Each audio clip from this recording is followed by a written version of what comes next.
Ooh. Oh, is it liking it? Is it handling it? Hello, hello, hello. Am I even live? Hello. So, as you can probably see in the chat, I'm testing a higher bit rate for my stream. I was looking at the VODs of these past couple streams, and they look pretty blurry with like random static and lag in them, and I don't really know why that's the case. So I've tried improving my bit rate. Now, the sad thing is, I don't really know what a bit rate is or what that actually means, but I put a number and I made it higher, which is meant to help. The problem being, my actual internet itself is pretty bad. Not to dox myself, but I don't exactly live in an urban area. And because of that, my internet's pretty bad. My internet's pretty bad. But hopefully it can handle the higher bit rate and it makes the stream look a bit better. I don't know, we'll see. I'm going to look at the studio on occasion just to see, but I mean, so far it seems to be up. So, we are into the Solm arc. Oh boy. So we need to decide who gets our rings. I think Micaiah on Seedal is definitely not what we want to do. It's time to engage. It is. It is. Now, this is something Merrin could do, honestly. I don't even know what the dragon bonus for Micaiah even is. Additional staff range +1. That's actually pretty good.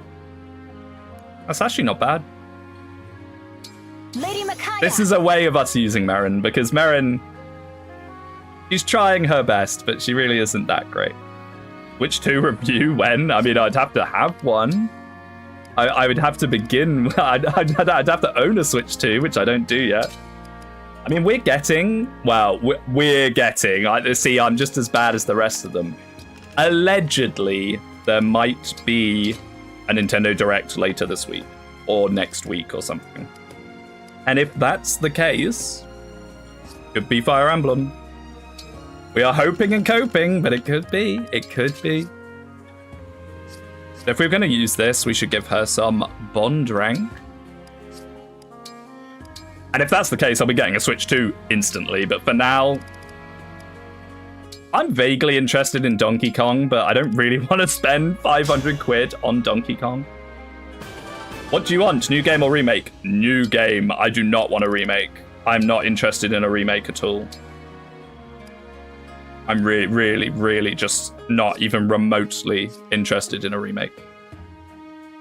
I'll play it if it comes out. You know, Fire Emblem is Fire Emblem. But my goodness, I just want a new game. Remake's been done to death. Yeah, my logic with remakes is all the old games are there. You can play them whenever you like. You know? They're right there waiting for you. You don't need it. Now, speaking of not needing, I don't think Citrine needs Sigurd. Although, free Canter before on stuff isn't terrible. Maybe we'll leave Sigurd on her just for now. Just for now. I mean, we're about to get hit by 1 million new units. So there might be some shuffling going about. Donkey Kong Bonanza remake in 2050. I mean, I loved Donkey Kong 64 when I was younger, and I've heard that it's a sort of spiritual successor to that, so that's pretty sweet, but I don't know. Oh, this is just like Afterworld Gundam X for the Tubi TV now streaming. What on earth does that mean? How is the stream quality, by the way? How is the stream quality? Is it holding up? Is it holding up? Because I have no clue what I'm doing. Like, I just like increased a number in OBS, hoping that that would improve things. It is holding up. Okay, brilliant. Okay, great. Great. Because, yeah, I was, like, fishing through the VOD of the last stream, looking for, like, maybe potential clips to make, like, a silly video from or something. And it was blurring, it was laggy. I really hope it doesn't look like that while the stream's happening. And to be fair, my bitrate was set to 2,000, which apparently you want at least 6,000 at minimum, so that might be part of it. Oh, I was wondering how these paralogs were going to work. Okay. Okay. So rather than getting Lucy, but she's replaced, we just get the paralogs for the rings we have. Now, obviously, there's no way we can do Sigurd's paralog, so we'll leave that for now. I missed Alcrest. Yep, he died to a Pegasus Knight with a steel sword and sword power 4. No, they're not auto-leveled. I wish they were. I really wish they were. Oh, what? Check them out to see if the mod does that, maybe? Sure. I don't think it will, but... Oh, they are? What, people know they are? I mean, even if they are, you wouldn't just jump into... The only reason you do Lucy right away is because Lucy's quite easy. It was a recent update? Huh. Well, we'll have a little look. It sounds intriguing. I mean, Sigurd's paralog's pretty rough, though. Sage level 14! Hero level 14! Sword power 5! Not that you can use it. Oh my goodness, they all have, like, double... Oh, because they get the class skills as well. Yeah, I don't think this is happening. I don't think we're doing this. If anything, that seems scarier than normal. Are they usually level 14? I guess you get Sigurd quite near the end. Nah, that is not happening. Chapter 16, Beware of Corrupted Worm. This isn't Chapter 16. Chapter 12. It's supposed to be auto-leveled, though. They aren't level 14. Oh, what? When I press Start Chapter, then they all change. Nah, we'll just do this, and we get some new units. Is that a Berserker? Okay. Wow. Well, we'll take a proper look at them when we start the chapter, because then we can have a look at their growths. Okay, so we want Meringue. I mean, do we even want Meringue, though? I mean, as funny as Sombron Andreo is, he's not very good. We want Zidal. Zidal is very decent. Honestly, Anna without Lyn is so scary. So scary. So maybe we'll save her for now. This looks okay. Oh yeah, Fagado's like obscene. We should definitely deploy. I mean, look, the funny Swordmaster clan can take a back seat for now. And we can steal his weapons because he's got some pretty good ones. Like so. I swear the randomizer got around to randomizing Paralogue levels. I'll see what the issue. Yeah, I got the latest one. Like, I had to do a fresh install of everything before I started these streams. So I've got the latest one. That'd be very cool if they could start doing that. Hero Fagado, I'll hold. In this house, Fagado is a hero with 50% less damage. And he's Kagetsu. So he's just completely obscene. Did you show your face in the randomizer to make it work? Yes, yes. I'm expecting many jokes about that. The UK is having a bit of a moment. I don't really know what's going on with all that. Watch Soulboy get nuked by 2 magic hits and die? I mean, maybe. Could happen. All right, let's actually take a look at our units, shall we? Oh, and those are going to be random droppables as well. Celestia, Linden, and Rosado, join your group. Another flyer. Did Celestia just turn into herself? Based if true. All right, so we get Linden with Veteran. He can't be broken, which honestly is not bad. That's not bad. I mean, look at his stats. Oh my goodness. 120% health. 15% build, but he starts with 14. That's amazing. 65% strength, 5% magic, 30% dex, but he's capped. 65% speed, 20% defense. I can't believe the Berserker cap is 18 defense. Really? 65 res. Again, these don't matter. 10% luck. Oh dear. He's very good. He's very good. Not bad at all. We could do warrior, I think. Where do we settle on that? Because I remember last stream it was like, can we reclass into the classes they would be able to master seal into? I don't know. We'll see. We're not exactly struggling at the moment, so I don't like opening up like less restrictions. We have Celestia, who is just Celestia with swap. Again, amazing base stats. I feel like the pre-promotes are all going to be cracked because they're kind of like rescaling based on their gross. 30% health. Not very good.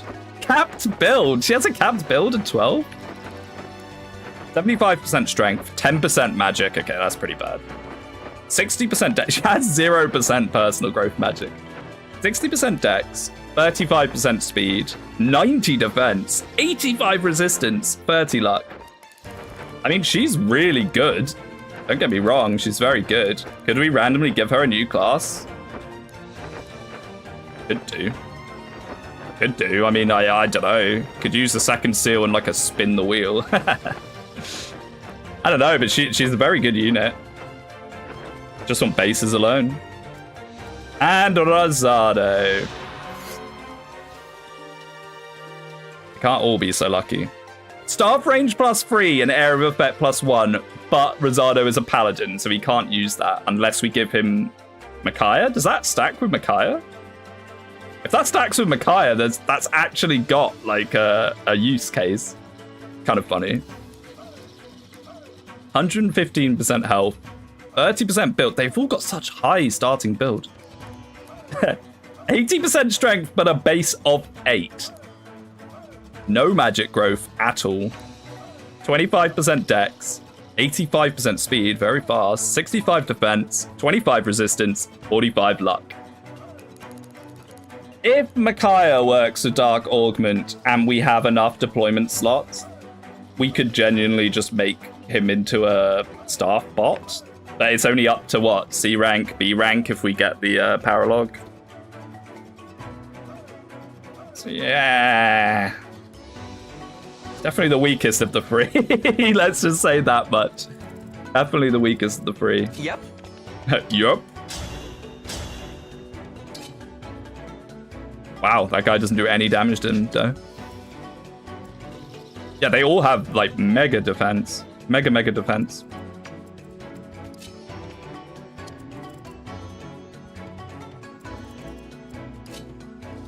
What's his luck like, then? Okay. Okay. Let's go.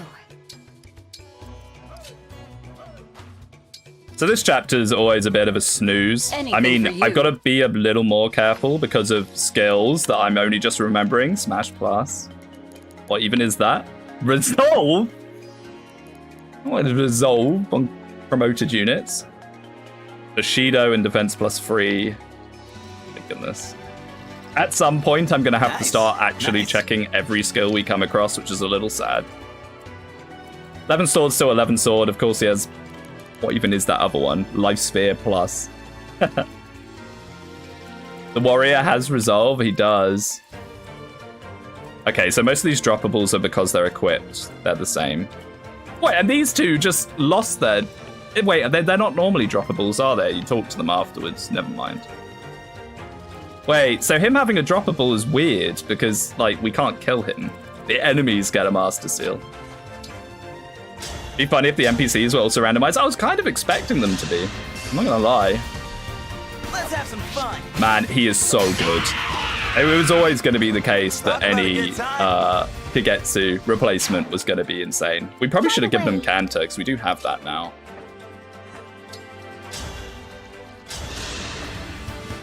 Finette, also obscene. The fact that she freezes on attacks is just so nice. I mean, it really does make up for us losing Corrin. Not that it really matters.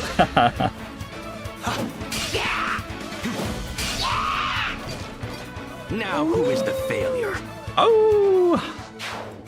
I never know how I feel about the Wolf Knights. I love the concept of the class. I've always wanted different cavalry units. But I don't know about how I feel about wolves. When are you opening an OnlyFans? No one wants to see that, mate. Trust me. Annette Cantor for freeze utility. That is a good choice. That is a very good choice. Oh, we don't even have Cantor because I didn't... Wait, no. Who did I put Sigurd on? Huh? Did I just unequip Sigurd and not put him on anyone? Oops. How mysterious. How did I even manage to do that? Well, good thing it's this chapter. See, Merrin, outside of Dragon bonus, I don't think Merrin's very useful, sadly. As much as it pains me to admit. Wolf Knights are great. They are the master ninjas of Engage True. Cancerous to fight, but needed to prevent juggernauting. Yes, like, this Wolf Knight's usually a pain. What's he got? Dex. Okay. That's fine. So the interesting thing about this map is you can actually end it super early. Oh yeah, we just got cool doubles, so there's no reason not to have cool doubles at all times. Other than when it blocks us in. He has a crit dagger too. The card of the end. Yeah, and then the Wolf Knights in Panette's chapter, those are also very scary. And Fagato's honestly almost too strong. Maybe not even almost. Maybe he... Oh! I did not see that reaching. I'm blind. And stupid. I gotta get my head in the game.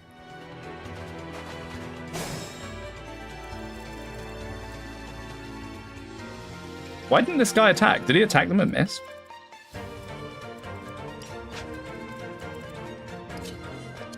All right, go get him, Lyndon. Come on, crit. Ah, no beginning the experiment with an axe. Both have killer weapons. Neither of them crit.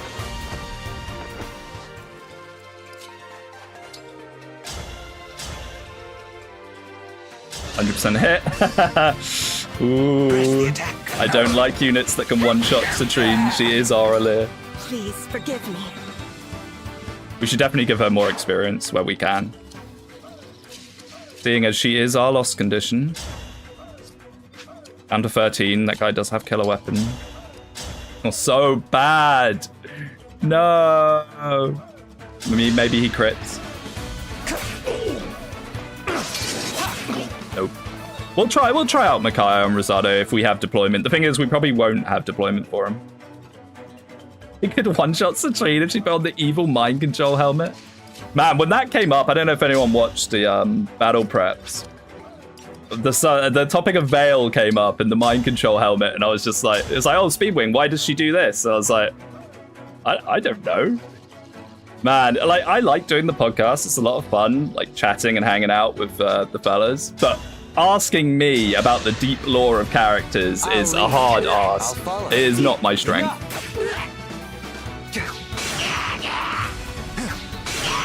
Luckily, Axum knows a lot, and it was basically the Axum show, which was good. Gave him the chance to spill the beans on everything. I was gonna watch, but a mustache bloke drove me off. Is that so? I mean, to be fair, I wouldn't blame you. Like, I'm just so bad at lore-related stuff. Like, when we had characters we knew we were gonna do, so I could prepare a little bit. I could kind of like remind myself of stuff.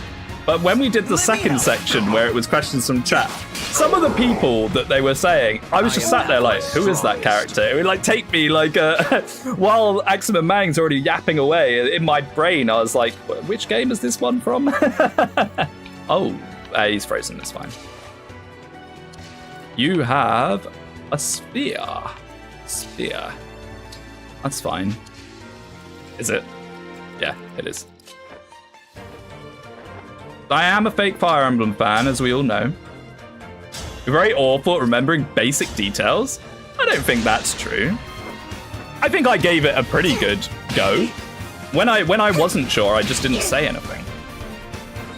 It's that Mags insulted Batter the Beast. When we first were talking about which characters to do, I did suggest doing like meme characters like that. Piercing glare. Oh, it damages you. Oh, well, hopefully that doesn't kill her now. I don't think it will.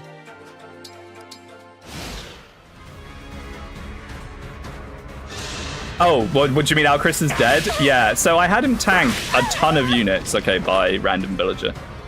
And one of them was a Pegasus Knight with a steel sword and sword power 4. So he just doubled him for 16 damage. Because like he wasn't going to take any damage from him, but I didn't check his skills. Oh, Chris is the Electivire of Engage. Oh, here we go. Don't get me started on all that. He's good. Electivire was good. You just had to be there, man. You had to be there. You had to be back then. Like any evolving meta of anything. Stars and moon carry on. My attention span is immaculate, is it now? I mean, I think mine's worse, but I have a verified medical condition for that. I have a verified doctor's excuse for being forgetful. I'm the owner of a shiny Gen 4 Electivire. He sucks still. Doesn't Electivire... No, Electivire has a good shiny, doesn't he? PH says ADD isn't real. To be fair, I do believe there is a massive amount of misdiagnosis of it, especially nowadays. It became like this new trendy thing that everyone has it. I got diagnosed with, it's ADHD now, but back then it was attention deficit disorder, like 25 years ago, or 20 years ago or something. Yeah, about 20 years ago, I guess, if I was around 10-ish. Back when it wasn't really known as a thing. Nowadays, it seems like everyone has it. One of my friends said that at his work, he talked to them and said, I'm really struggling to like feel motivated with the assignments I'm given and all this and that. So they diagnosed him with having ADHD and gave him a bunch of medication privately, which then completely messed him up because he doesn't have ADHD. So they basically just gave him amphetamines for no reason. ADD is ADHD. I mean, yeah, they've changed the name of it. Now it's all, or like, it's like a spectrum or something. I don't know. I don't follow any of it anymore. I really don't. I don't really let it affect me much. I try not to. I worked in a kindergarten. I kid you not, 2 of the older boys only wanted to wrestle and play football instead of sitting down drawing, and the female workers thought they had ADHD. I was like, bitch, they're boys. Very true. That is very true.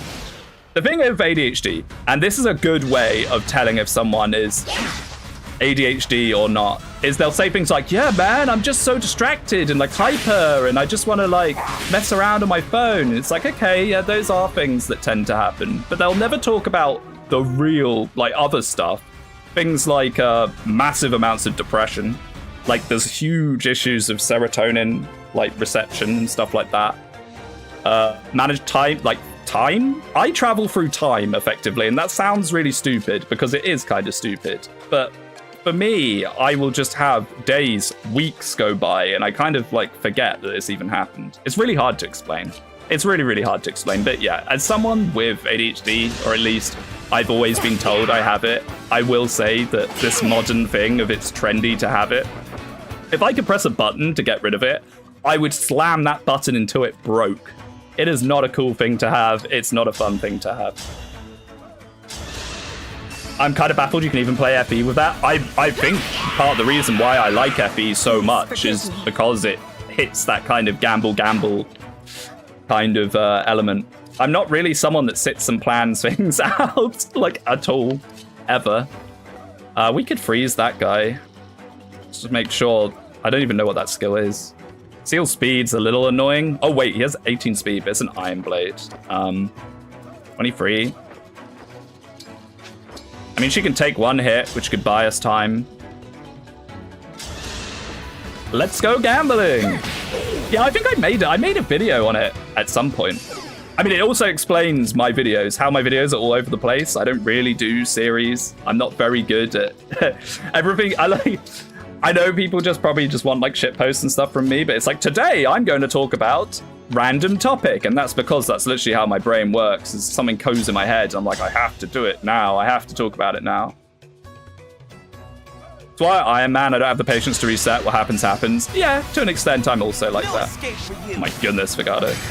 Honestly, yeah, Fire Emblem isn't a game that requires you to think constantly. You can turn off your brain, just rely on your fundamentals. Having to focus on Fire Emblem is exhausting. Yes. And you know why I like Rev so much? Even though Conquest is objectively the better game? It's for that exact reason. It's for that exact reason.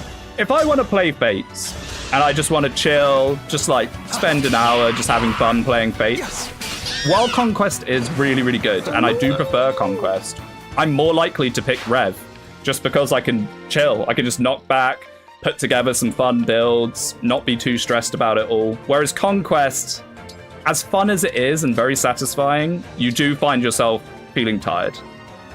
Yeah, it's exhausting to play. Like, after a while of playing Conquest, I can't do long sessions of Conquest at all. Like, when we streamed the me doing the Iron Man of Lunatic Conquest, that was rough. Like, at the end of those streams, I would just be completely brain drained afterwards. Conquest is less replayable too. The lack of heart seals and small casts sucks. Yeah. Yeah, there's definitely elements of Conquest where it's like, you can get away with doing fun, silly stuff, but you can't do too much. You still have to, you know, use your Xander and stuff a little bit.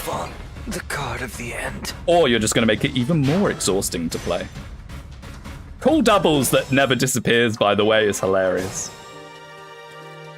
So those Wolf Knights are going to appear from the top. I was kind of hoping we could clear the map before then, but I don't think that's going to happen. Now, yeah, see, I'm now starting to do this thing, which is going to get all our units killed, where I just move willy-nilly, forgetting that they have random skills. This is fine.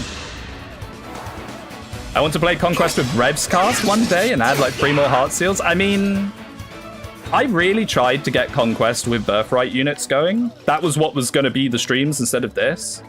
I just could not get it to work. I could not get it to work. It was like permanently crashing, breaking. It's really sad because I really wanted to do it because I think it'd be a lot of fun. Like a more interesting way to play Conquest, because the Birthright units are better than the Conquest units, honestly. If anything, it would make it a lot easier. But I just could not get it to work.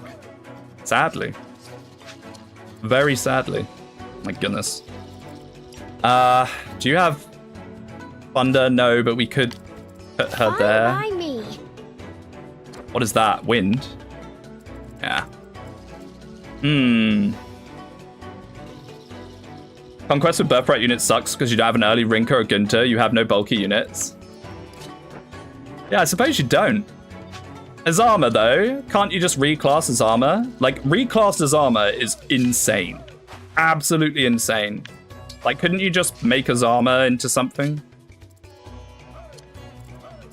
I might have bitten off a little more than I can chew here. I'm kind of pretty spread out. We do have Great Sacrifice. And we do have a freeze. How much does that wind actually hurt? Not much. Not much. Okay, maybe we do this. Azama needs to eat a heart seal in his bow locked before promotion. Yeah. Yeah, I guess by the time you've got a good class to put him into. Yeah. Wait, you don't have a 2 range, do you? No, you're a sword master. Conquest was built off having an early Effie Silas who are both very bulky. That is true. Effie is just such a clutch in the early Conquest. Same with Silas. Although Silas kind of carries on throughout the whole thing. I find that Effie does not fall off, but how useful she is definitely decreases as you progress. So she is very much an early game warrior. Now, I don't really want to mess with these guys too much, because both Rosado and Merrin are not very good. My Silas is never good, really. I mean, he can turn out a little questionable, but I find that he's normally pretty good. Sophie is well, if I'm going to get any of the children early, it's usually Sophie as well. They should have had Rinka join early instead of being Charlotte's replacement. Really? Huh. Yeah, that is pretty late for Rinka. Why did they do that? Just because they're both Axe users? Because you get Rinka quite early on normally, don't you? Like, really early on. I have a feeling this Linden's going to carry hard. Maybe. It's hard to say. He's already at, like, caps for a Berserker, but maybe that's a good thing. I don't know. Bear in mind, bows, I don't know whether we can turn him into a warrior or not. I've still not decided if we're going to do reclassing, but within a class they could have promoted into. For now, we're not going to do that, but it is an option. Okay, so can we get rid of this guy? Almost certainly not.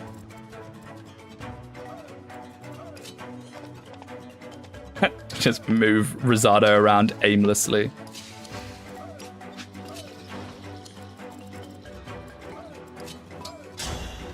Hey, hey. I mean, what's his dex? He has capped dex. I know these are, like, sword users. But look, even the mage, he has pretty bad hit. Reclass warrior, same treatment is fine. If he was an axe fighter, he'd be able to choose anyway. That is true, but maybe it's the trade-off, is because these promoted units... Okay, that's not great. Because these promoted units are coming in with such higher stats, maybe that's fine. Oh, he has the bow. Ooh. Okay. Ah. But that's okay, because the only people he can really go after is Rosado, who has really high defense. And if Rosado dies, honestly, rest in peace, Bozo. When are we getting the Garen quest Iron Man stream? I don't know. I feel like I do just kind of jump back and forth between Fates and Engage. I should maybe play something else, like in between. I think reclassing these promoted units shouldn't happen at all unless their personal skill is unusable without reclassing. Yeah, me too, honestly. They come in with such high bases. That's what makes them good, you know? Whereas the ones that aren't, at least we get a choice. That's how I feel about it anyway. Those Wolf Knights are going to come flying in. I don't think anything comes in from down here. I could be wrong. I was kind of hoping we'd get through this faster. Play Berwick Saga.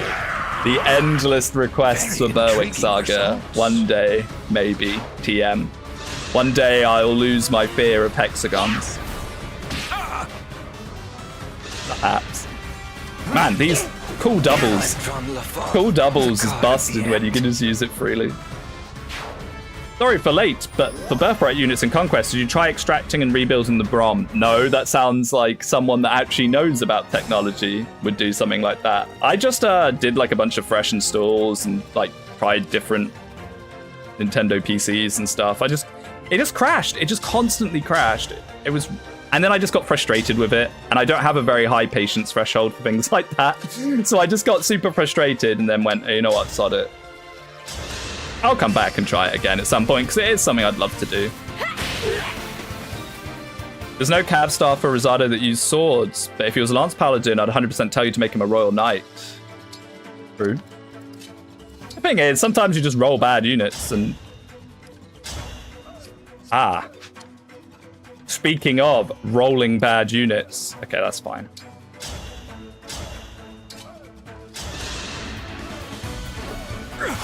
Micaiah isn't that thoughtful, though. No, not really. I mean, we have some Hortensia classes that would probably love to have a Micaiah. Doesn't Game Banana have a mode for Conquest with Birthright units? Yeah, I tried that one. That was one of the ones I tried. I tried various different versions. Ooh. Maybe we don't do that. Maybe we don't do that. All right, let's see if we can't just wipe these guys off the map. Brave Bow, maybe? Hey! Early game Brave Bow. I think C-Dow's going to be incredible. I think C-Dow's going to be absolutely amazing.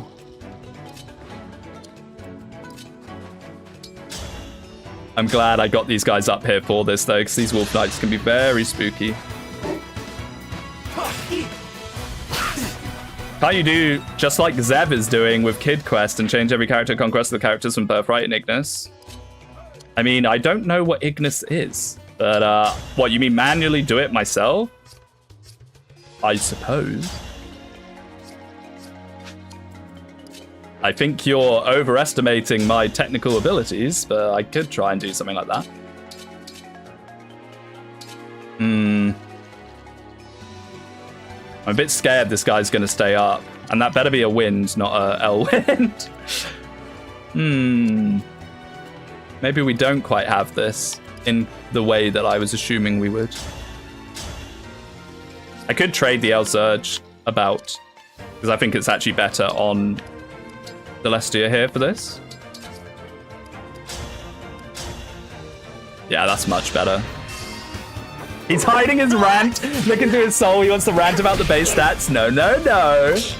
I am like the Chudder, my friend. I have no negative emotions. I'm on my positivity arc mark 5,000. My endless positivity arcs. Let me help. Ignis is the Fates randomizer, right? Yeah, I don't know. We'll see. It's definitely on my back burner as something to do eventually. Can't wait for Speedwing positivity arc to be over. No, you can't. No, you don't. You don't want the Speedwing negativity arc. That's never even happened. So, like, be very concerned if that ever happens. It's a program used to hack PR radio. Oh, it's that one. Yeah, they're like mega. Magic defense luck on Panette. Oh my goodness. Oh, Panette, you're so good. Oh, she's so good. Dreadful Aura as a personal skill is so disgusting. We've got to keep her alive, though. It's too useful not to have. Like, not having Corrin for a lot of the bosses is going to be brutal. Like, not having Chronic Hex is going to be rough. It's only the Puncher, right? Oh, and he can't even reach, so we may as well do this. Are you ready? Positive arc is always over around me. That's because you bait me. You bait me, Oof, more than anyone else.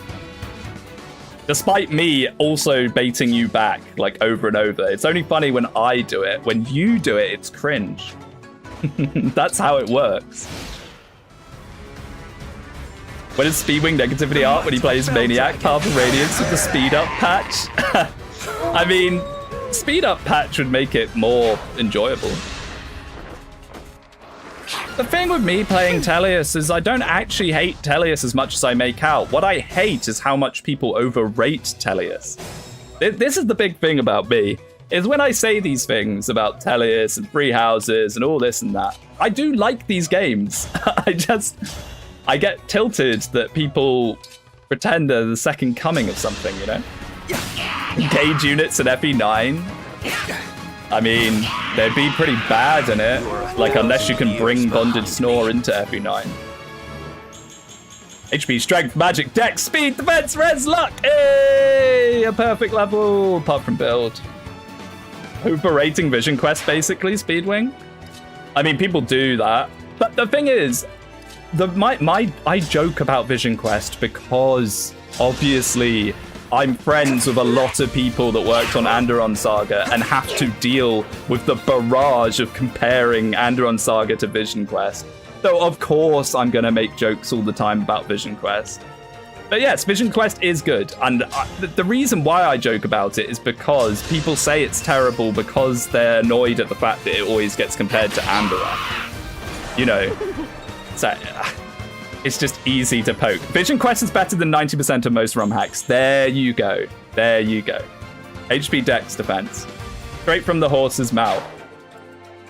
It has, you know, nothing but praise from the man himself. So, like, I don't know. I think Vision Quest is pretty good, but it is massively overrated by today's standards. By today's standards of what ROM hacks are available, it's not great. For the time, it was absolutely, you know, mind-blowing.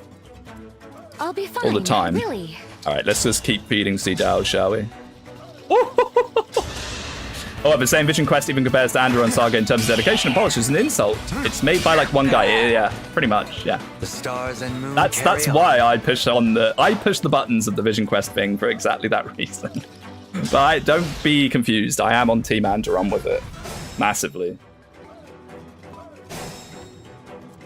It does crack me up when one of you say the formatting, though, as like one of the reasons why Vision Quest is bad. Like, come on, Come on, people that aren't ROM hack developers don't really care that much about text formatting. Again the experiment! Unga bunga, hit you with axe. Experiment successful. I could stretch myself to maybe saying Vision Quest is more impressive than Andorran Saga, considering how much less resources put into it. I don't know about that. But again, if you want to talk about it for the time, and it being, as far as I'm aware, a one-man thing, it's a big deal. I mean, it's a long game. It's a very long hack. Too long, honestly. I do think that you could take out one of the 4 sections and it would be improved, honestly. 5,000 bond fragments. What on earth? Wait, did we have the item reward re-roll into bond fragments there?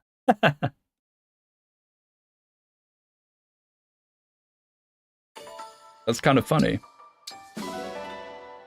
Silver ingots. Is that all our dogs? I can never remember when you finally get all your dogs. It's either now or it's after tomorrow's chapter. Sable. Yeah. Oh no. Elysian dog. There we go. Only 10k bomb fragments, let's go. I know. Well, because I turned off gifts, because we got randomized items from the gifts that were broken. So I went back to our earlier save and turned off gifts. But in doing so, I got rid of all the starting bond fragments, all the starting steel. So we're playing on Lunatic Plus, on top of enemies having skills. Luckily, we're getting very, very broken randomized units to make up for it. So. Yeah, swings and roundabouts. But we do actually have a lot of forging now, which is very nice. Tempting, but I think for now we should work on some of our magic. So how heavy is the Bolganone? 11. Can anyone start playing with that yet? Because people are getting a lot of build. Vale can. Ooh. Sneakwing is trying to look for excuses when he loses. Not at all, mate. Not at all. You know me, I'm like the king of taint and calling out taint. I am the horrible person that goes, actually, I don't think you should be doing that. So I can't exactly do things like that myself. I'll probably lose. I will probably lose, because think about it. When the game gets serious later and enemies have Lance Power 5 on top of their class skills. Now, if all the enemy class skills turn out to be the same, and one of the classes gets a really nasty skill, we might just get soft-locked. Because if, say, for example, Griffin Knights get, I don't know, life and death or whatever, that's going to be near impossible to play with. We'll have to find out and see. All right, a Bolganone. There we go. This is a massive buff to Vale, who doesn't have the best magic, so this will help her out a lot.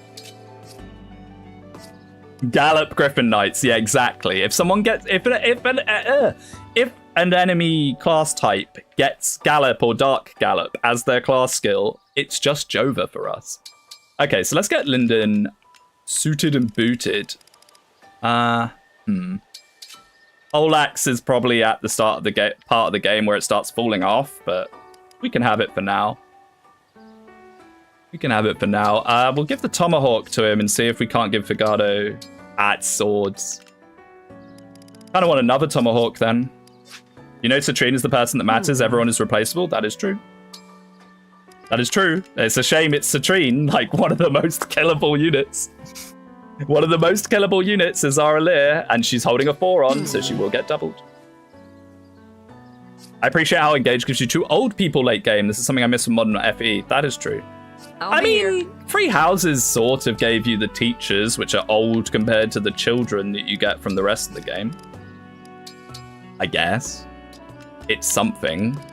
True. I mean, I'm so done with retainers. I'm really done with retainers. I really hope that they move away from that. I get the feeling they won't, just because retainers are such an easy patch for an explanation for why you're getting a bunch of new units. But I kind of hope they do. Maybe we'll leave this for now and just move on.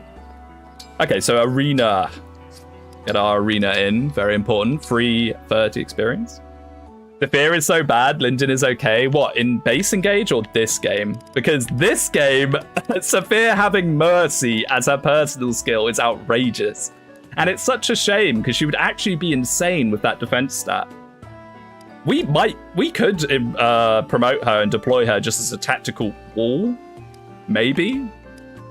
But the problem is with Solm, you don't get a lot of deployments to kind of do things like that. If I was to make a balance patch for Engage, something that I would do is I would make it so the Solm characters that come in, and obviously this is me talking about, you know, changing code that I would have no clue how to change. I'd make it so when the Solm characters come in, they come in as blue units and unit preps, so you can choose to deploy them or not. HP, Dex, Speed, Defense, and Luck. Very nice. What is her magic growth? Because her magic is really... like, don't get me wrong, she has fantastic stats, but her magic is so bad. 35, yeah. Nothing in free houses is half-arsed. Now that is a bold statement, my friend, to leave in my chat. Oh my goodness, don't get me going on what's half-arsed in free houses. You think all the reused maps, Edelgard's entire route, isn't half-arsed? Come on! Even the most dedicated houser has to admit that part of that was, you know, could have used more cooking. You know, they took it out of the oven a bit too early, you could say. And I would say, and I am saying. Oh yeah, fishing. Let's start doing that, especially as we don't have bond fragment. Oh, and Cantor. We lucked into Sigurd, who I forgot to deploy. But we can give Cantor. Let's go. Prime Engage Gaming. There's no escaping it. This is a willing artistic choice. Is it? Yeah, the reason why they reused so many chapters in free houses is to really let you know the events of the game happening from other people's perspectives. Unironically, the kind of cope I could see coming from a "Why free houses flourished while Engage killed the whole series" video. There are many such cases of that. Okay. Even in a randomized run, I end up with Cantor and bonus speed. So typical. That video? Oh, what, you mean the one from the other day? Anyone see the wonderful Why Engage was a massive failure video with the thumbnail Engage Bad? And then when you click on it, they say, well, I've never played Engage, but let me critique why the game failed. Unbelievable.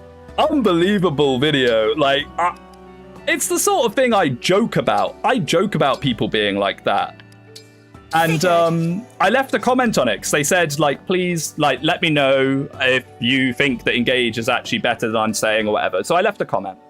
And then on that comment, he got very defensive, like super defensive. And then under that, another commenter then put, I've also never played Engage. Here's why it sucks. So I just made like a snarky comment like, I cannot believe, I'm completely baffled that I've got two people that have never played the game trying to explain to me why the game's bad. And then, and you'll love this, Mangs, the commenter then goes, oh, you're associated with Mangs, you're a bad man, bad, or whatever. And then the creator of the video started doing the same. You're like, oh, if you don't have critical thinking skills, if you associate with Mangs, just completely out of nowhere.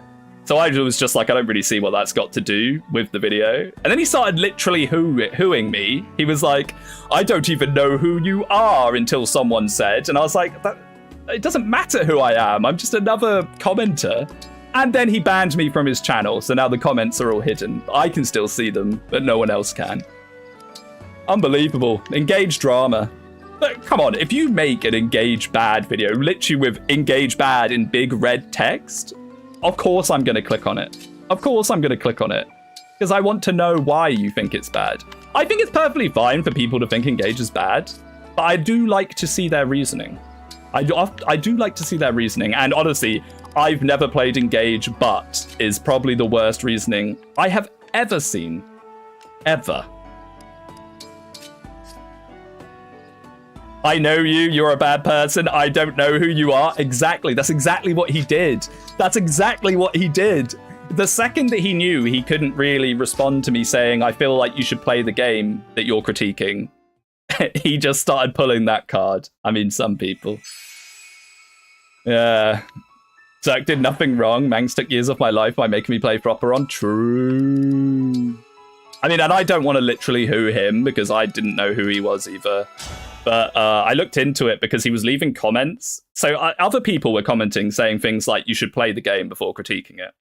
And he was leaving comments like, oh, I used to get 80,000 views per video and stuff. The guy is just super thin-skinned. He's super, super thin-skinned. He did not want criticism.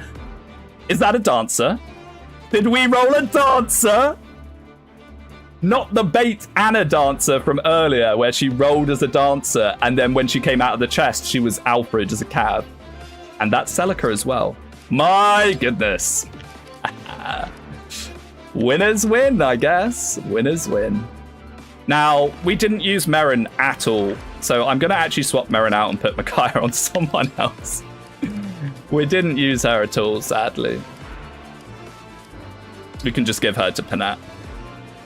Dancer is huge. I'm so glad. I mean, we rolled into Dancer twice, technically, which is awesome. Considering we very well might not be getting by left. I don't think we're getting by left. Like, with Celica appearing here, we now have, what, like 2 or 3 more chances to get by left? If we get another DLC Emblem ring, it's Jova for having by left dance.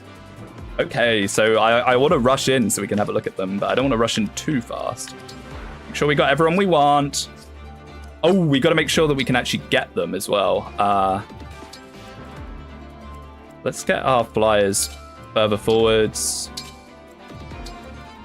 Okay, that's probably good. And we'll begin. What emblems did you have before Chapter 11? We had Tiki, Hector, Corin, Lynn, and... I can't even remember who the other ones was. Well, did we get Lucina? I think we got Lucina as well. But that is, in fact, Celica on our dancer. Could be a way of getting him out of trouble. Zelkov, the dancer, with mentorship. That's actually a perfect personal skill for a dancer. Nice. I mean, do we even want to look at his growths? I guess we can. 25% health. That's sad, because that's probably the only growth that really matters. 13 build. Not that that matters at all. 70% strength, 60% magic, 70 dex, 40 speed, 80 defense, 60 resistance, 60... What on earth? He's rolled amazing growths. And we're only ever going to be dancing with him. Zelkov doesn't look bad as a dancer. Yeah, he isn't actually too bad. He looks all right. Combat dancer? Yeah, we could give him Flashing Fist art, right? Because that is Flashing Fist art. It's not an S. It's A, right? Flashing Fist art dancer moment, maybe. Louis, the berserker with favorite food. Oh, whoa! 28 base strength? Excuse me, Louis? Lyndon might have just been beaten out instantly. 80% health. 35%. His starting build is low, but 35% growth is very good. 45% strength, but he starts with 28, so it doesn't really matter what growth it is. 15% magic. Capped dex. 12 base speed with a 25% growth. That is a bit rough, but if he can just one-shot things, who knows? Take that, Panat. No. Panat is still better in my heart. 90% defense, but I'm pretty sure the Berserker cap is 18, so he'll get it in a couple of levels. Capped res, and 40% luck. Favorite food doesn't do much. Like, it really doesn't do much. Maybe we'll get some use out of it if we carry on using him and give him a ring. All in all, not a bad unit. Not a bad unit. He's probably better than Lyndon. I'll Honestly, I think Linden's better. I think Linden's better just because he has build and speed. It's only 4 strength more than Linden. Yeah. And the last one, another bow user. It's bow user Bonet. Whoa, that 20 strength is much better than Sidal. He has Silence Ward, doesn't really matter at all. 55 health, 25 build, 10 base is alright as well. 55 strength, 40 magic, ooh, Radiant Bow user maybe. 50 dex, 55 speed, 40% defense, but he starts with 22? 50% resistance, 65% luck with 18 luck. He's a lucky boy. Yeah, 30 dex isn't bad. I think a lot of that is probably the Alchris class base. Very good unit. We got another bow user. We need bow users. Like, bow users are so important in Engage. I'll dish it out. And it means we can actually hear Bunet's lines. Bunet has fantastic lines. Now, I don't know if anyone watched the podcast yesterday, but according to Axum, this is Berkut's voice actor. He's not speaking now, because we clicked on him too many times. But apparently it's the same voice actor, which is very cool. Eh? Alright, let's expose... Why does he have Rise Above? The super scary Swordmaster has +5 levels. Oh my goodness. Whew. That's a bit scary. Let us be off. Yeah. Of all the things for him to roll, that's a pretty bad one. And both these guys have, like, extra health. Oof. Of course. Now, we could always just, when in doubt, Panetchi's him. Maybe we'll have a look at our options first before doing something like that. Even just, like, being guaranteed to hit this guy is not great. I love it. I think we'll freeze him. I think we'll freeze him, deal with the others, and then deal with him next turn.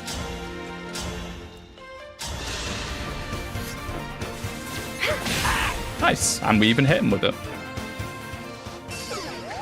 Dreadful Aura is cracked. I think Panette might be a strong contender for the best unit. If not, just straight up she is, just purely based off that. Yeah, the Zerker outfit actually looks pretty good on men. I've only really ever seen it on Amber, but I feel like Louis's got a much better palette for it. Oh no, that's true. I've seen it on Jean actually. I've seen it on Jean. I've done Berserker Jean before. Watch the tree and get one shot by a Wyvern Lord. Well, that is a very big risk. If any of those Wyvern Lords have Gallop, did you ever do crack? No, I have not ever done crack. I did see Hunter Biden did some interview where he like advocated for doing crack. I mean, it's mad what that man has managed to get away with. Berserker Fram is crack? Is it now? I think Little Fram actually turns out reasonable in physical reclasses. I've done Wyvern Fram before, and it required a lot of setup, but it was pretty good. Hunter Biden interview was wild, I know. Like, how can he get away with that? Just by being Biden's son? It's mental. It doesn't make any sense to me why that's allowed. I'm not going to tell anyone how to make drugs. Here's how to make drugs. I know. I know. Oh, good. We actually do have Hunter now. You know what? We have a rare opportunity to actually just fly out to some of the Wyvern Lords, potentially. Should have made that into a Excalibur. Yes, Tamara, I know that you want to do that. We don't need to get the house right now, so I guess we'll just kill.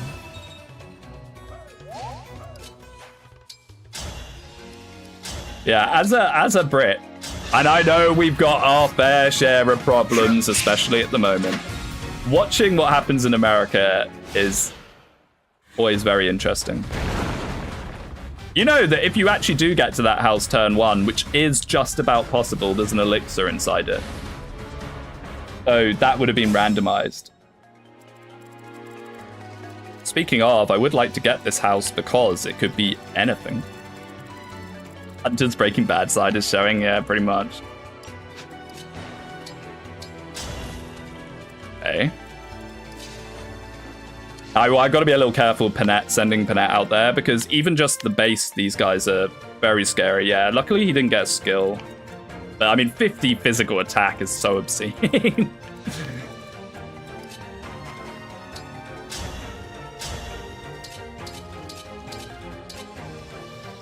Man, this guy is chunky. +5 levels. Anti-toxing incoming. I mean, that's the thing. That's the thing. Are even items you get at random? Yes, sir. Droppables are random as long as the unit isn't wielding them as a weapon. If the unit's wielding them as a weapon, they stay the same. But if it's just like a droppable in their inventory, those are also random. So yes, like hard to get houses actually become worse because you're taking so much risk for what could just be like a tonic or something. Whereas easy to get houses could potentially be insane. So we're going to go into this house here in a second and I'll show you. Oh, really? Give me a target. Give me a target.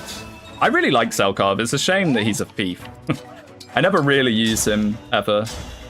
He actually does turn out pretty well in like a normal playthrough if you do get him to 21, so you can class change him out of thief. I always forget how scared I am of Oof. Don't be scared of him. He's a big idiot, really. All right, Elthunder. Definitely not as good as the Seraph's robe, but you know, swings and roundabouts. We'll just leave that guy for now. We'll just leave that guy for now. Let's just work our way down. Oop. I might leave our bow users up here because what happens is those Wyvern Lords fly in from the top and then come down, which is just no bueno. Yeah, look, well, we've got very bulky units. Fog of War is going to be the end of us, though. I mean, luckily there's not that many Fog of War maps in Engage. But a unit with a terrifying skill coming out of the fog. Yeah. Wow, a lot of them didn't spawn with skills. Okay, that's Blue Skies. I thought that was Lunar Brace Plus. I was like, Lunar Brace Plus on a Steel Great Axe. Still pretty scary what he has, but not quite as bad. Okay, so Silver Axe with what on earth is that? Bravery. That's 43. She actually eats it. She does eat it. I don't know if she eats two, so if we get rid of this guy as well. Not really doing the best dances here, but it's all right. I mean, if we could potentially clear out some of these Wyvern Lords early, this map will be chill. I miss the days of rogues. Yes, me too.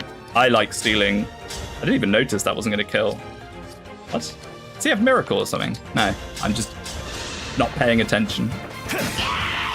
Yeah, I miss stealing. I think it's really satisfying to steal because then that allows the developers to place like hard to get items, you know? Oh, do you risk trying to steal this item? Now there could be another Wyvern Lord or something right here, but I don't think there is. I think there's only two. At least at the start. For the Mage Dragon Tribe! For the Mage Dragon Tribe, the deep lore of Celestia. I don't think I've ever used her. I don't think I've ever used it. Like, I'm so unfamiliar with the DLC unit. I'm very, very unfamiliar with them. Okay, let's start working our way down. Supposed stealing enjoyers when Julian learns Mug. That was too much. That was obscene. It's such a shame as well because Shadow Dragon in Fates is genuinely probably one of the best ROM hacks I've ever played, if not the best, in terms of like competence with what Tilt Hat did. Mug Plus, I hate. I hate Mug Plus so much. It takes away from what is otherwise such an excellent game. There is longbows here, but it's not on this guy, it's here. So I think this is fine. Speedwing, you can't even sell weapons though. I know, but like, one of my favorite parts of Fire Emblem, and I think, if not my favorite part of Fire Emblem, the thing that gets me really going is resource management. So having something that just removes resource management, or at least minimizes resource management, is something I really don't like. I kind of expected her to double him, but I guess he has the silver axe, not the great axe.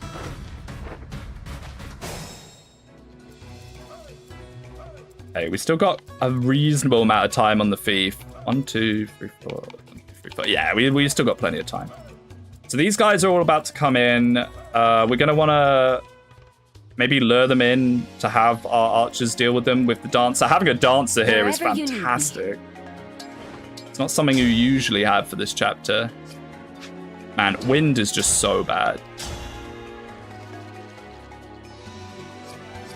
I don't like this because if one of these is now in range, so maybe we'll just plonk her back a bit. Like this, and hopefully we can just keep luring this guy into us. I still want to push forwards a bit though. So maybe we'll... Oh, she has the Bolganone! Yes, I forgot. We made the Bolganone so we could do damage with her, not so we could break things. Getting 2 Melusines in the party is like cheating. It's already the strongest class. Do you think it's the strongest class? It has pretty good bases. I think Ivy's class is better, though. I think having access to staves is more useful.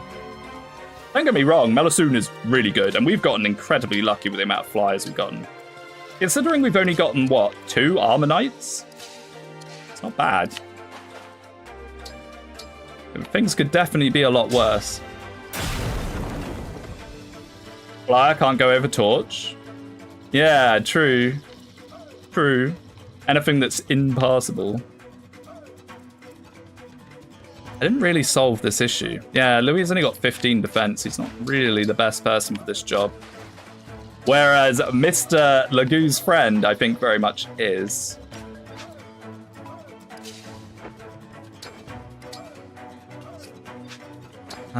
This is probably okay. The air above the torch is too hot. True, it burns their feathers. Speed and Ivy versus Speed Base on a Melusine. That's a good point. If you're talking about that, yeah. I just meant in terms of, like, general value. Having a flying sage is just so cracked. There we go. But yes, I mean, the fact that we rolled 3 Hortensias. I mean, what are actually the odds of that? Say that there's equal weighting to every class in the game, and this includes Sword Fighter, Lance Fighter, Axe Fighter, Sword, Armor, Lance Armor, Axe Armor. We got 3 Hortensias, which is just 1 class. I mean, that's how random this works, I suppose, but... Seems very lucky. I understand how being a friend of furries makes you take less damage. It's a reference to Ike. Resolve Ike, I don't know. It's probably not called Lagoo's friend in the Japanese. In fact, I would place a large bet that it's not called Lagoo's friend in the Japanese. Any knowers? Any knowers? Because I'm almost certain it's not called Lagoo's friend in the Japanese. Just how I like it. It's a reference to the enemy phase best of Smelliers. I don't think the chance of having 3 of the same class is that low. You don't think so? There's a lot of classes you can roll into. And a lot of variants of each class. There's all the Fel. We found out that you can get the Fel versions of all the Lord classes. You can get the Sombron class, which is what Pandreo is. Lagoo's friend, Japanese, immovable. Why a treehouse like this? Oh, the Westerners will not understand what they meant by immovable. We must make it Lagoo's friend for my hecking furry fan fiction. It's so annoying, Awaiting man. orders. No problem. Does immovable just work? That makes so much more sense. It's more fitting for what the skill actually does. Treehouse, man. The AI overlords doing all translation, localization, and everything cannot come soon enough. Now, do we want to open this? I think we do. I think we got to get moving. Maybe I want my Wolf Knight for this. I've just got to be very cautious of the longbow, which can reach the net from there. Oops. I gotta be very cautious of the longbow, he says, not. Let's hold our dance. I was kind of hoping we'd be able to see a bit more. We've not had any torches. I probably should have bought a torch from the shop. Because Ike fights for his friends. Smiley face. Yeah, I guess so. Honestly, Treehouse just do me... They just make me so mad. So mad. Well, okay, no, maybe mad is an overstatement. They don't make me mad, but just annoyed, just exasperated. Like, why do they have to be like this? No one wants them to do this. Like, who is the audience that they're doing this for?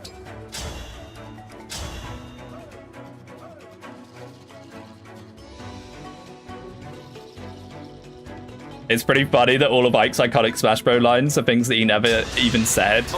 Is that true? I mean, the only ones I can really think of is I fight for my friends, the crowd chanting, we like Ike. What else does he say? He says, like, I'm trying to remember now. Great ether. I guess he can have ether. You'll get no sympathy from me. Does he never say that? Are you sure he doesn't say that at some point? That sounds like something Ike would say. I'm strong after all. Raphael really said spin. Yeah, the Wolf Knight crit animation, Axe Wolf Knight crit animation is very funny.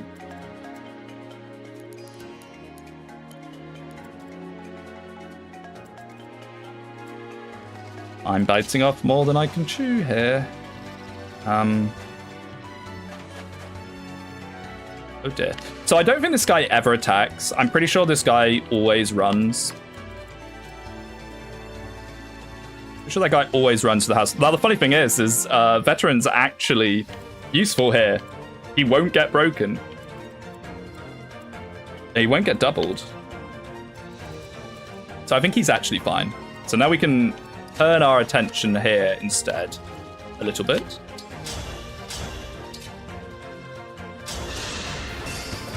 I might be mixing it up with another one, but I think Nasir said it. Huh. I mean, that makes sense. It sounds like something Nasir would say. I mean, you know, like a character in Smash Brothers saying a line that another character in the game says is fine as far as I'm concerned. I think that's fine. Because, you know, it's a reference, right? Doesn't kill. R.I.P. Princess Celestia. No, no, no. Celestia's fine. You'll get no simping from me. Never goon, always edge. It's my favorite Ike quote. Oh no, I mean, can't tell Tellius fans to never goon. It's not their favorite thing. He said, upsetting every Tellius fan in chat. Okay. I think we're actually in a relatively decent position here. I would like to heal up Mr. Figado. I don't know if this reaches, but if not, we'll just do a great sacrifice. Yeah. The problem with this is I'm going to great sacrifice with Panette and then she's going to die, and I'll be very upset if Panette dies. I fight for my friends, but only if they are cat or bird people. Yeah. What if I drew Soren and Ike about to kiss for the 800th time? I'll post it online for everyone to see. Ooh, Rafal does not have much resistance. Is he just dead? I think I'm overestimating how tanky he is. And I did not see that guy. He was in the fog, but luckily we're fine. He has to have a HP skill. He has 49 HP. Nah, man, I'm a Tellius fan. That's just funny. I'm glad some people have a sense of humor about it. Especially with, like, the Ike Soren stuff, some people get quite heated about that. They get quite heated. Man, she's good. Volganone was a fantastic investment. People got to laugh at themselves more. Very true. In Big 2025, I think a lot of people have forgotten that. Alright, as if you needed more stats, Vagado. Let's go. HP, strength, dex, defense, and luck. I'm really looking forward to getting the class skills, because the class skills are randomized. Who was it that had an amazing class skill? Someone had a really, really good class skill. I can't remember who it was. Okay, he survived. my desperate dive. Oosh. Hey. Honestly, now that those Wyvern Lords are gone, I might just send her over here to clean up some of these other Pegasi. It'll be quite a nice way of just making sure they don't come in at a nasty time. See, Dao has Dark Gallop from Level Up. That's the one. Which means Bunei will have that as well. Oh, that's good. Oh, that's so good. Okay. We do have Warp. But we haven't got a very good Warp. It would just be a one-person Warp. The problem is this guy. I would love to kill this guy and just... No. No. Plus 12 HP. Stop. Oh yeah, and this guy had plus 6 HP, plus 6 luck. There's an option to random class skills by unit. Oh, Tribolical, hello. I am very much enjoying your work. I'm very, very much enjoying it. Random class skills per unit. Huh, that does sound pretty good. Maybe I'll have a little look for that. Okay.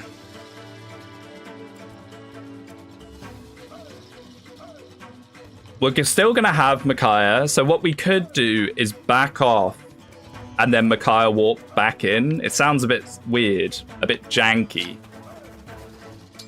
I actually kind of like that idea, honestly.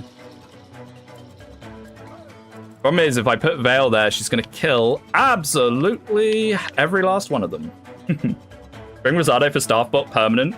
The thing is, we need to check if Rosado works with Micaiah. I kind of forgot to do that. If Rosado works with Micaiah, we'll probably do that, yeah. Nice. Nice. Some settings are available to change in the plugin settings. You should check it out. I mean, I can have a look now, seeing as you're here, actually. It's a fantastic opportunity to have you explain if I'm doing something wrong. Where is it again? Oh, is it in here? There we go. So I don't want to accidentally turn on something. Oh, re-randomize classes. Oh my goodness.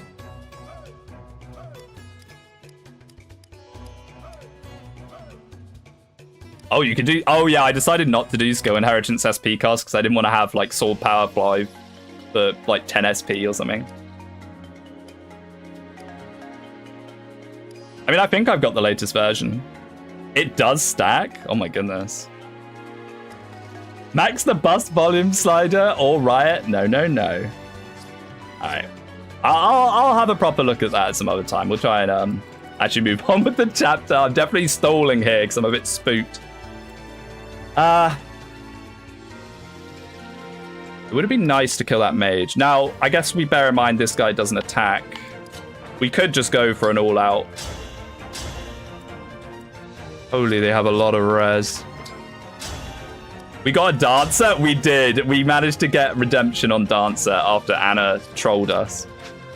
I published a version yesterday. Oh, right. Yeah, this is something that I got like I got this version like a week or two ago. Nice. I'll check it out. Holy.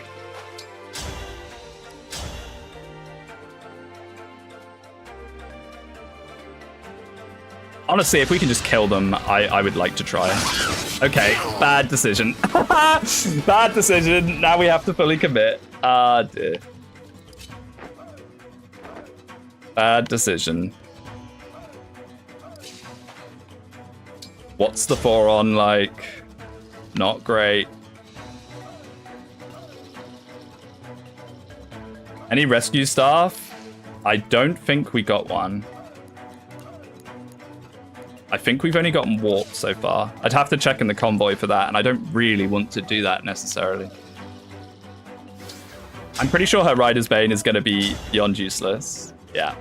You got to bear in mind, Citrine is a Leer, so losing a Leer is really not something I'd like to do. Now, we could get Panette down there with a dance for a freeze.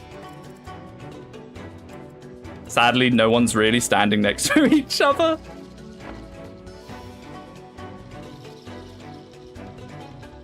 I think we just have to accept that Métis might be screwed and just try and take out who we can. Here we go. I mean, even in base engage, this pull here is always rough. And to be fair, I was gunning for it because of a random house, which could be just a tonic or something. I guarantee it'll be like a fire tone. HP, speed, defense, res, and build. Wow, Bale. I mean, I was about to say I wish she'd level magic, but I mean, she's already so good. Everyone is replaceable apart from Citrine, yeah.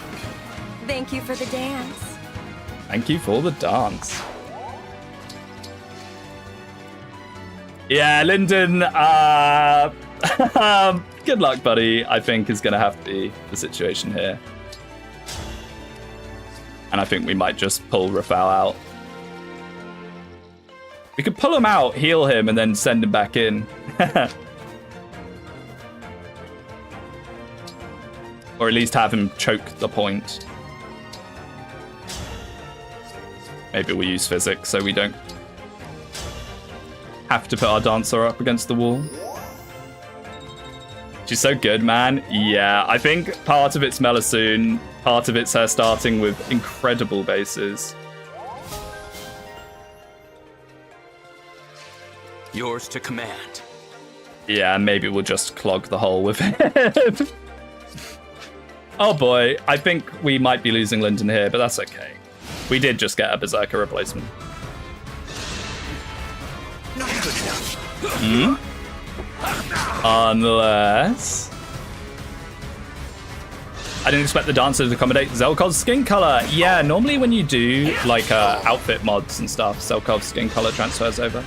Yeah, rust in peace, old man. If you ended up getting by left, put him on Rosado. Goddess Dance is a star. Is it? So far, we haven't seen by left, so I think he's probably not on the cut table. Like, I mean, I don't know how many more rolls we've got to potentially get by left. Probably like 2 or 3, right? Ah, the old man. I was too foolish with you. Linda. I don't even know why I do these death portraits, because they don't really mean much when it's randomized characters that no one knows who they are. What class they were, how important they were. Isn't the skin just part of the palette for all classes? No, I don't think so. I don't think so. Like when you do like a costume replacement for Tamara or Zelkov, they tend to retain the skin color. Or at least I've noticed that. Augmented Goddess Dance is quite broken. Everyone gets dance. Oh my goodness. Savory dish indeed. That sounds absolutely obscene. I never realized it counted as a staff. Huh. Guess that's just like a coding thing they did. Are the growths randomized? Yes, sir, they are.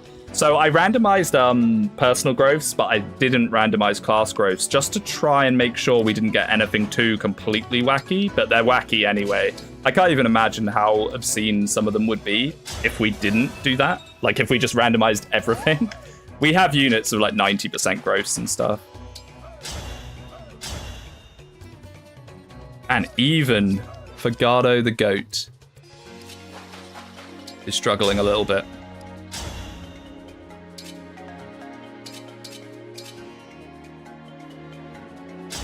Roll for crits. I'll lead.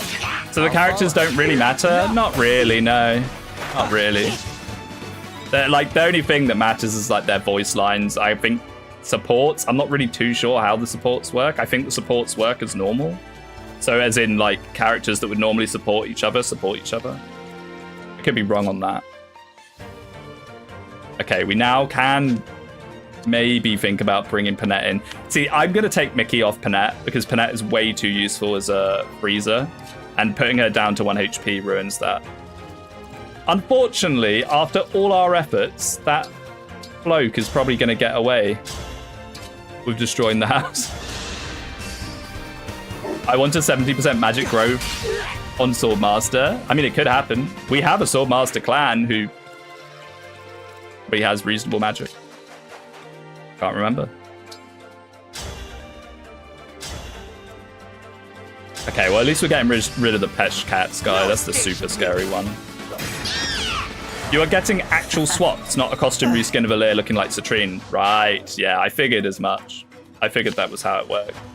You've done such a fantastic, not just on this, but like all your Engage modding, by the way, Tribolical. I love your stuff. Big fan. No torch. I do not have a torch, and that's on me because I definitely could have bought one in the shop. Aye. No. No, not my Citrine. Not my dancer Citrine. Not dancer, Alir Citrine. We'll just have to try and block her in. Hashtag not my Citrine. I mean, getting Great Thunder on Citrine is very funny.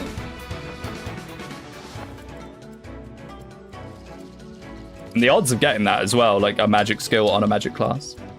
Yeah, I could always trade F4 on as well. That is true. I swear I had more staff users and I've just stopped deploying them.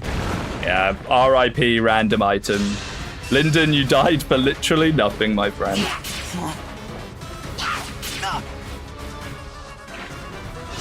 Ooh, there's a lot more of them there than I thought there was.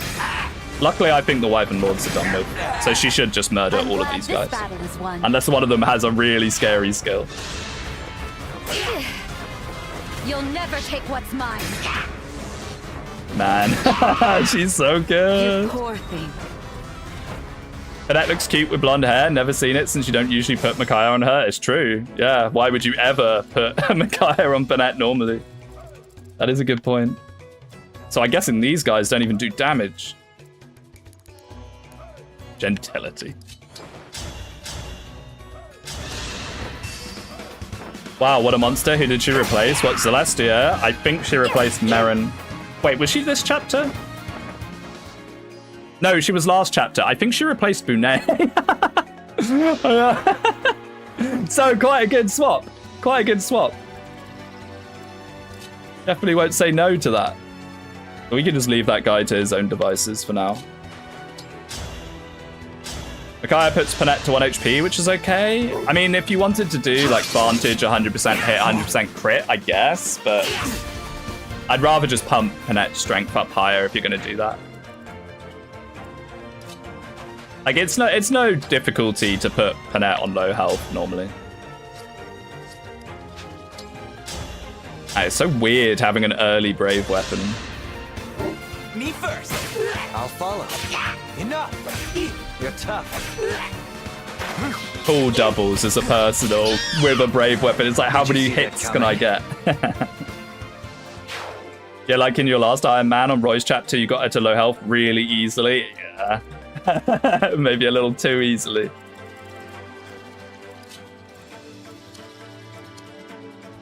Yeah, I just lost all my healers, man. And by lost, I mean just refused to deploy. I need to not forget that guy behind, but, you know. Try and get everyone gathered up for the old Teachy and Touchy. We haven't actually looked at them. Have they rolled skills? Lance Guard, but that's okay, since we have no Lance users. Oh my goodness. Bravery Plus? Okay, it's the Tomahawk. It's the Tomahawk. I thought it was going to be Bravery Plus on the Brave Axe. Okay, they're not so bad. Bravery Plus on the Tomahawk's a little spooky. Actually, that's pretty spooky, because everyone's going to get hit by that. Hopefully we can just crit him or something. What is Bravery Plus? It's just bonus damage. Who gets Bravery and Bravery Plus again? It's Ephraim, right? No, it's not Ephraim. Oh, it is Ephraim? Yeah. I don't know. I never use Ephraim. Like, I'm so bad at swapping to Ephraim. I never remember to do it, even though it is pretty good, like on magic users. It's the opposite of gentility, yeah. Yeah, you never really see it because you're more likely to see Ephraim and Erica combined. The winds are victorious. Which is stupid, because honestly, Ephraim is decent. Ephraim is really good to use. Just never remember. Always forget it's even an option. Benet.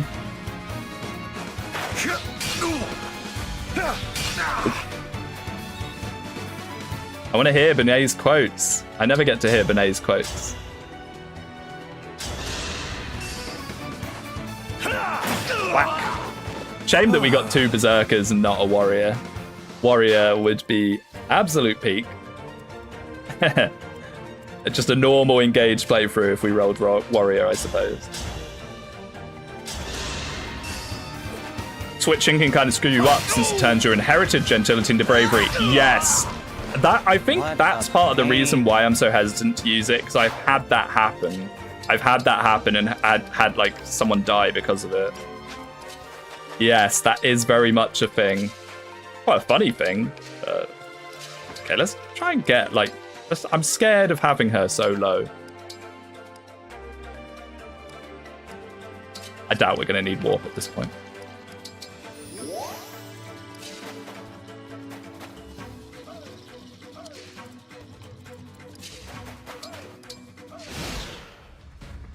Kind of your fault when that happens. I know it is. I as you may be aware, I'm not exactly the most hyper-observant person when it comes to keeping track of what I'm doing. Time to party. I'm not really a sit and spreadsheet it out. Like what we did earlier, which ended in Lyndon dying anyway, is probably about the most amount of time I'll ever spend figuring anything out. You just gotta play by feels. Feel the stats. The best way to play.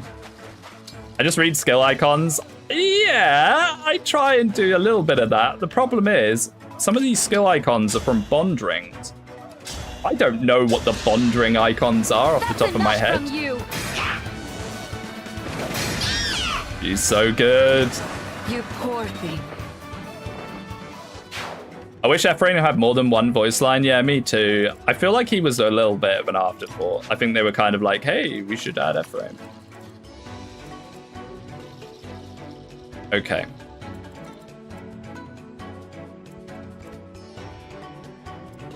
Very lucky that these guys just haven't gotten skills for whatever reason. I think rather than messing with them, we'll just let them move into us. Legato tanks it because he's an absolute monster. We'll just let them move up into us. We don't need to push much further than this. Retribution is due. Yeah, I think this is good. I might even move him back. A singular tile. Mentorship. I need to remember we actually... Oh, we could do the rare Dancer Chain Guard. Why not? Skills get very wacky if you use any skills mods. Oh, what? As in, like, other mods that add skills to the game? Yeah, that'd be really fun. I haven't really toyed around with a lot of that. I know a lot of people have made some really interesting, like, personal bond rings and even just emblem ring. Definitely want something that I want to take a look at some point. I mean, realistically, I should probably just make a big, like, Engage mods video at some point because no one else is going to do it. Let me help. I'm one of the sole people that gives, you know, pigs ear about Engage as far as FE tubers go, sadly. Events and luck.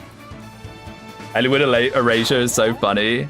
The thing with Eliwood, like, even in that little video I did the other day about, like, oh, what rings would you have in Engage 2? How do you make Eliwood interesting? He's not even interesting in his own game. You know, oh, he gets the Durandal, you know, great. He's another guy with a sword on a horse. How do you make him stand out? It's difficult. Okay.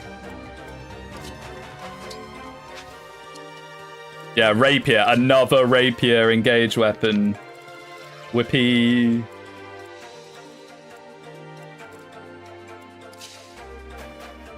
I think honestly, we just try and nuke this guy. Did you just lose, old man? I did. I kind of like rushed in and went for a 50% on a Wolf Knight because I'm an idiot.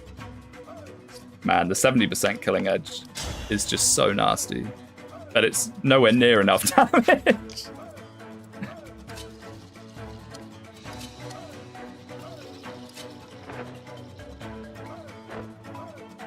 Now, Vale doesn't really care about one guy with a silver steel great axe.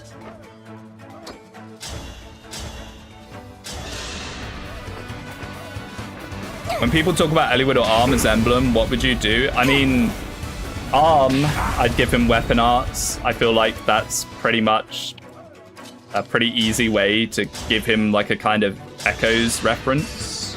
I'd definitely do something with bows with him. Like, there's not many like main characters that you can use for bows. I mean, there's a reason why Lyn has bows in this. You know, they're like, oh, it's Sakei's weapon, you know. Like, I don't know. So yeah, I'd give Arm bows, maybe give him some form of weapon arts as a special effect. And then as far as Eliwood goes, I have no clue. It's literally just give him the Durandal, maybe give him... Like, the thing is, you then think like, oh, I'll give him something involving like Lyn and Hector showing up as like a sort of triangle attack. But then, again, that's just leaning into Lyn and Hector, not Eliwood. HP, strength, speed, defense, and res. The rich get richer. Army Celestia. Arm skills could be bow range plus. Yeah, it could be. I mean, that would be very, very strong. God of the end. It could be. It would be fitting. It would make sense. Ooh. Kill him, please. Okay. Eesh. I might have bitten off a little bit too much. The good thing here is smashing her back might save her. From whatever's in that fog. Even Durandal is heavy for him, I know. I like... The problem with Eliwood is he's just he's just unremarkable, unfortunately. I'm sorry. This run had so many good flyers, I know. Like, if we die and, like, I run this again, I feel like it's going to be a lot more difficult. We got some very, very lucky rolls. A bit hesitant to do that, honestly, in case there's more in the fog. Same with the Soul Catty. Ah, yes, the best weapon in Fire Emblem history. At least you get the cool jiggle animation. But, I mean, what were they thinking? You poor thing. Here's a weapon you only get in the very last chapter, and it's absolutely horrific. Okay, so Techi and Tochi are here.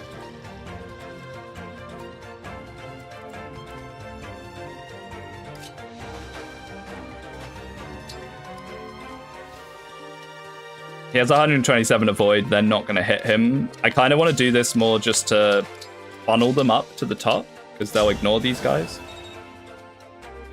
I'm surprised no one has Clawed Bonding skill on enemy archers. It's bow range +1. Yeah, it could happen. It could happen. It's a pretty good Bonding, actually, if you do get it, just in like a normal playthrough. It's not bad. Like 4 range longbows on a warrior? Yes, please. Okay.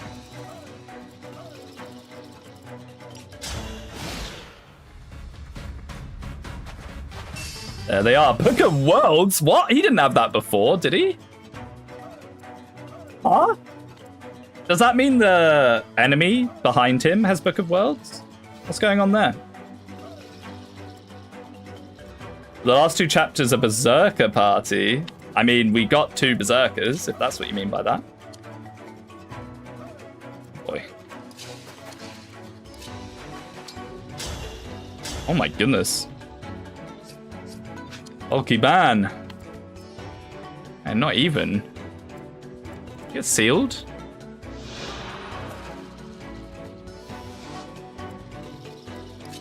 Okay, let's think about this. Let's try and move this in the correct way. Bravery Plus does not mess around. Okay, so we got to remember, Annette can freeze. In fact, I might just start with a freeze. Because why not? Why is Fagato's damage so low? I'm not sure. I'm not sure. I mean, the Killing Edge doesn't have the highest might, I guess.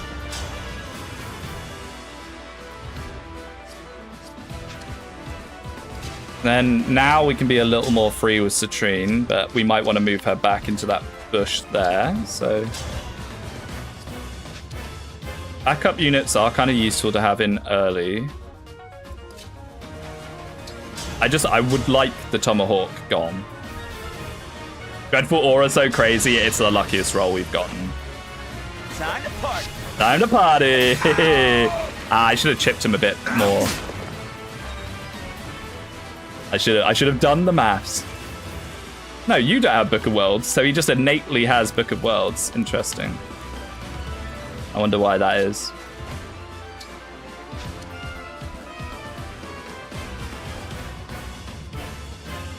Elwyn's a little annoying considering our flyers, but I don't think it's actually going to do that much.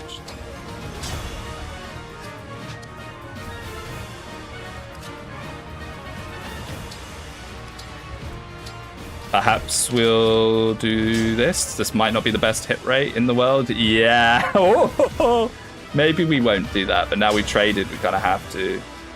We don't have to.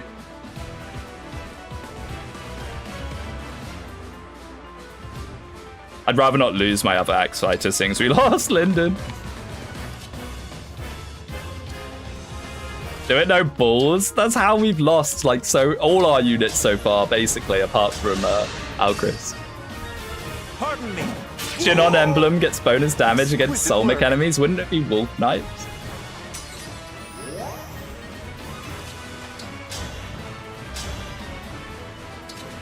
Oh yeah, that's a bit more like it.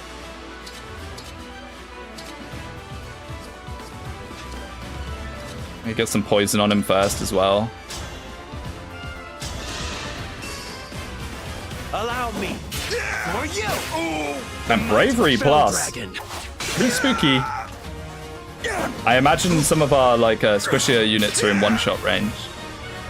If he hits. I mean, that's the thing about Techi and Tochi, is they can be pretty scary, even unrandomized, but their hit chance is usually pretty bad. I'd like to kill you if possible.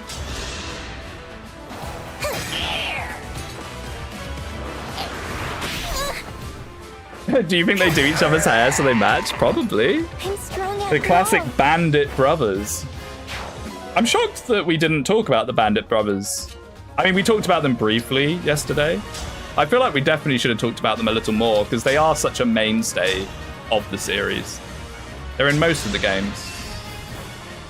May I assist? Goodbye, Techi.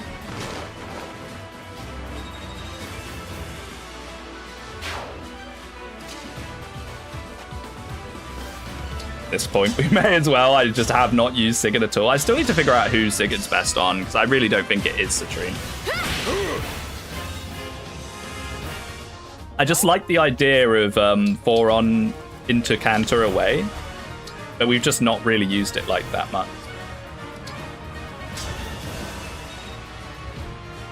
To be fair, what do they do besides being in the wrong place at the wrong time? You basically summed it up. That is what they do. Goodness. A lot of defense on this man. It is served. Oh, I want to use Bunei just so we can hear his like lines. I never get to play with Bunei. This is like the ultimate chance.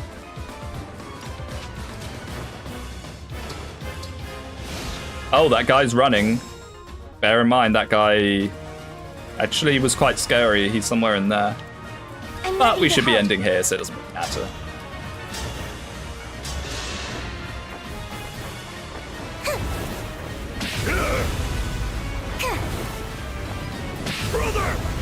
Brother!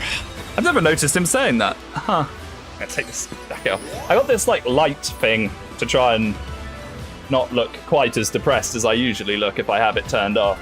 But it's kind of hot. Kind of hot. better. Oh.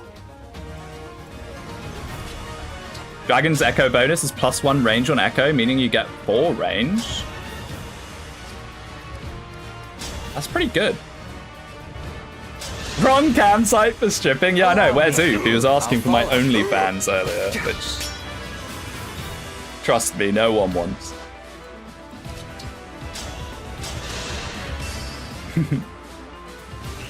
I got hit by Sophie's passive. Why does Sophie do that in Fates? I swear Fates has so many, like, pretty Kuma moments in it. Because, like, is the idea that Abel accidentally rips their clothes off? Like, do they ever really explain it? Any deep lore Sophie enjoys? Yeah, she's super clumsy. She's super clumsy, so I guess that's it. She just falls into them and pulls their clothes off. It's canon as the horse is a pervert. I like Sophie a lot. I feel like Sophie is a really great character, actually. Out of all the Fate's children, she's usually the one I pick up, just because it's so easy to pick her up super early. Nice. Okay, well, we lost Lyndon, but that was entirely me just being silly. He's supposed to be Abel, not Abel. Yeah, I'm sure. Like, nearly all the mounts are named after previous characters, which I love. I'm not sure if that's the case in Engage, though, actually. It should be, if it's not. I'm trying to remember if any of them even name their mounts in Engage. Lindun? It's Lindover, yeah. Yeah, I don't recount any mount names off the top of my head, which seems like a bit of a blunder, because, you know, the game all about references. It's possible it's in Bond conversations. Like, when you think about it, there are so many Bond conversations. Like, so many. The amount of voice acting they did for Engage is insane. I remember someone once tried to tell me, oh, Engage was, like, incredibly low budget, and, like, Free Houses had all the voice acting. I was like, tell me you know nothing about Engage if you think Engage hasn't got, like, tens of thousands of hours of voice acting. Magic, speed, defense, res, and build for Panette. I mean, honestly, Engage has too much. If I was going to argue anything about Engage, I'd say that they probably devoted a bit too much time to the sheer amount of voice acting that's in the game. It's kind of nuts.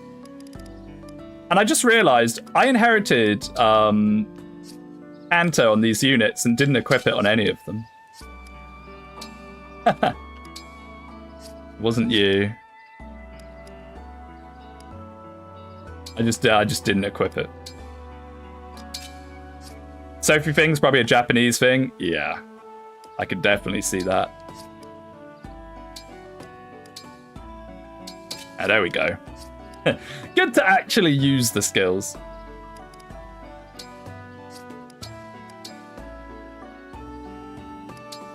So, Celica doesn't really give us much, if I'm going to be real with you. Celica ring... It's a nice ring to have, but I mean in terms of, like, inheritables. Who wants Celica? Big fail. We can patch up fail's slightly patchy magic with this. And warp, yeah, warping about. Super nice. There are so many voice lines for each Emblem X character pair in the game. That as well. No matter what, like, every character has different voice lines based on what ring they have. Then they also have free conversations with them for bond rings. Then they also have, like, oh, it's mad the amount of voice lines in Engage. Absolutely mental. Give Celica to Citrine? Suppose we could. Celica, of course. I suppose we could. We get the Dragon Warp Ragnarok, which is actually pretty decent, and the range. Yeah, okay. I'm just a bit scared that I'm going to be like, go, Citrine, go, and warp her into enemies, and then we'll lose. Everyone says this is this love a crime after killing with Sigurd? Yeah. Yeah, it's really cool, honestly. We'll go all the way to recover with her, because recover's really nice to have. Yeah, Echo Foron. Okay. Yeah, you're right. When you're right, you're right. The whole, like, blacked out who has who can be quite confusing. It's like, Celestia and Veil are actually quite similar in a lot of ways. It'd be nice to give Celestia, like, free range, if we could.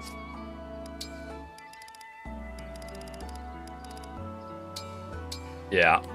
I'm sorry, Pandrea, buddy, but I'm going to be stealing your Elf Thunder. I need to get all these off, actually, the more I think about it, so we actually have them in the convoy.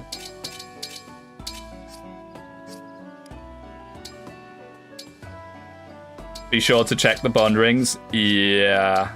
What, as in, like, who has bond rings? Yeah, because otherwise they don't get SP, right?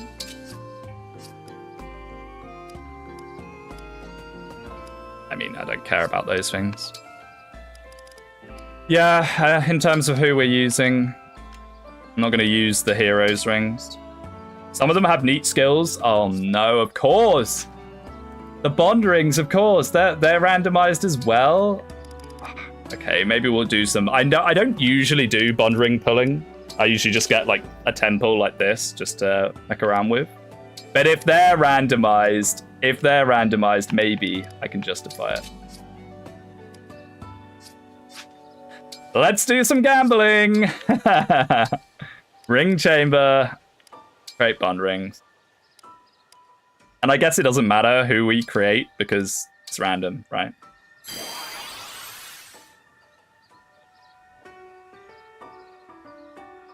A ranks have skills? Why does May have Knife Guard 5? Saber has Magic +5. What? That's insane. Magic +5, Speed +2? Yes, please. Now, is this too strong? Is this too strong? Did I just happen to roll, like, an absurd roll? That feels... I don't know. That feels a little spooky.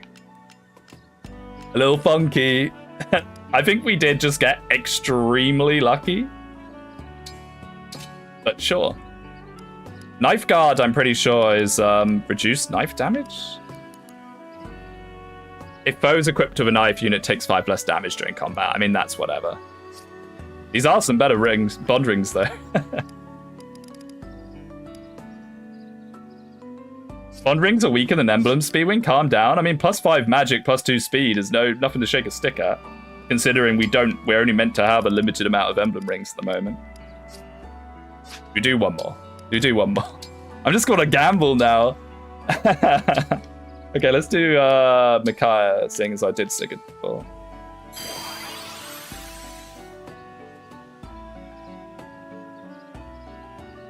I'm getting a lot of S ranks. That's 2 S ranks. A rightful ruler?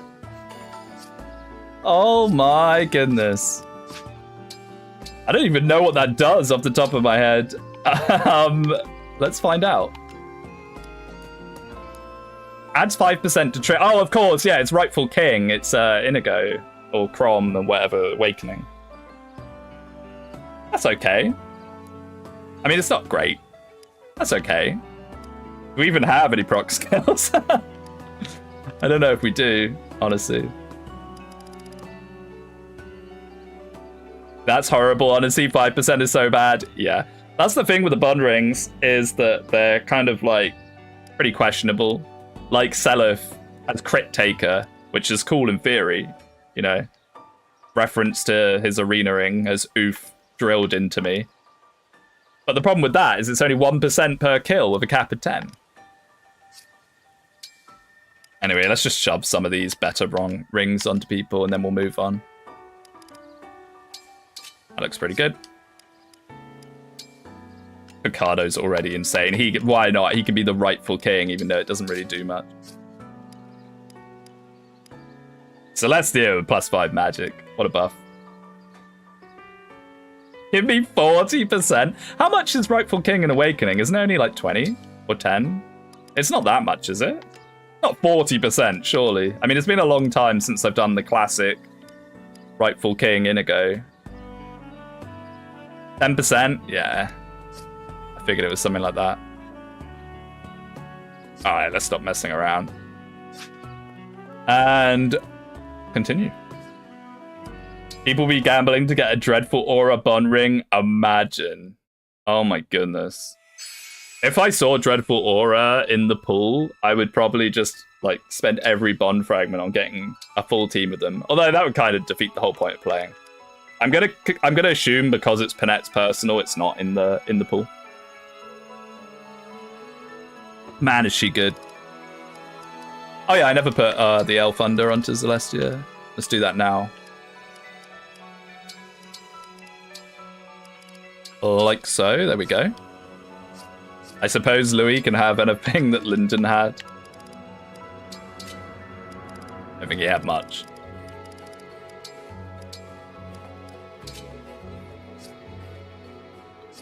Guessing who the Byleth ring is? I hope it's Byleth! I hope it's Byleth! This might be our last roll. Honestly.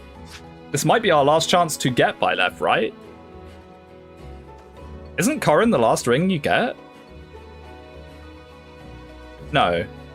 No, this isn't Corrin chapter anyway. This isn't Corrin chapter anyway, this is the palace. There's still the chapter 16 ring. Right. Erica is last. Yes, Erica. Okay, so there is still mild hope that we'll get Byleth. There's mild hope. Yeah, it's Erica. I'm a fake Engage fan. Many such cases.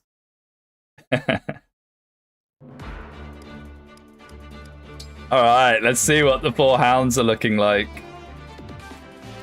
Fram. It cracks me up so much that Morvier's Fram. Little Fram with a dragon's fist. Oh my goodness, what? Big personality. I hope she keeps that when we get her.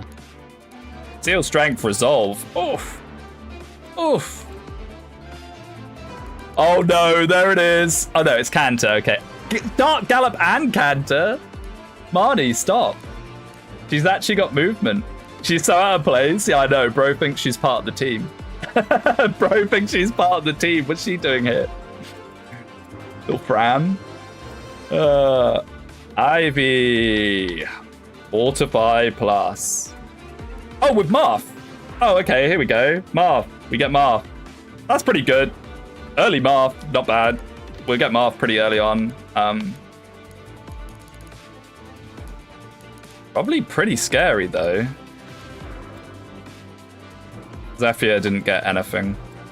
Oh, I've got dialogue off. I was about to say we could get the Celestia Zephyr dialogue, because I'm pretty sure that is a thing. Alright, cool. We don't have to necessarily rush for the chests. Normally you'd be booking it for the boots here, but that won't be boots anymore. And without having Lynn and stuff, I don't know how easily we're going to be able to get the chest. We might be able to just rush onto the thief and kill him before he goes anywhere. Could be an option. We do have Celica. We might be able to jump Citrine onto him. As far as this thief side goes, I find this side's a lot scarier usually because you get the paladin coming in with everyone else. Luckily, he didn't roll any skills. What if Boots is in the other room? It could be. I think the chances are there's no Boots. Madeline versus Marnie dialogue is funny. Yeah, what's she say? It's like, stuff it, Bluey. Something like that. Oh, look, Merrin snuck in. Hello, Merrin. I think now's maybe the chance to bring back Anna. And then if I was going to have anyone... Merrin enjoys, I don't know. I feel like drawback is so useful. And we could turn on text and get the Bluey comment, potentially. Who's the Kagetsu replacement? Bogado. He's so good. He's so good, as he was always going to be. We could have Saphir as a sort of tactical wall, maybe. I think drawback. I think drawback's the way. And we could have even more flyers. Do we have a Master Seal? I don't know if we do. Oh, we do. Yeah, let's Master Seal her then. Master Seal, little Bluey.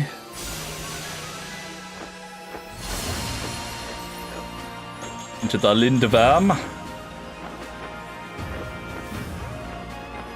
His outfit's a little different to what I'm used to. Yeah, you can say that again. It's probably the most different it could be. Chuck some items on her, probably mostly staves, so she's not going to be very good at combat.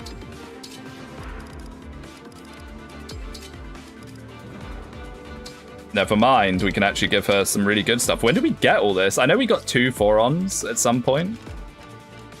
So I guess that's it. Yeah, we got the 2 4-ons in chapter 10.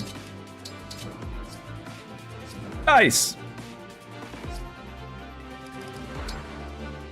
With that, I think we are good to go. Time to go murder little Fram.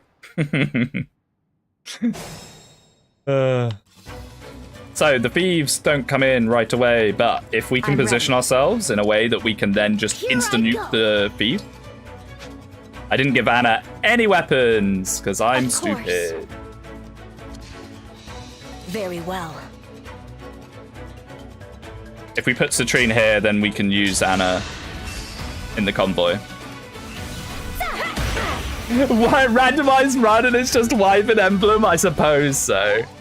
Come on, like they're so good. It's hard to say no to them. I think Echo might have killed, yeah, but I'm just doing this as a way to do something with Citrine and also get convoy access, if that makes sense.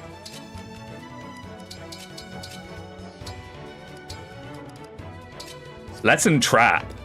That might actually be pretty useful later if Anna survives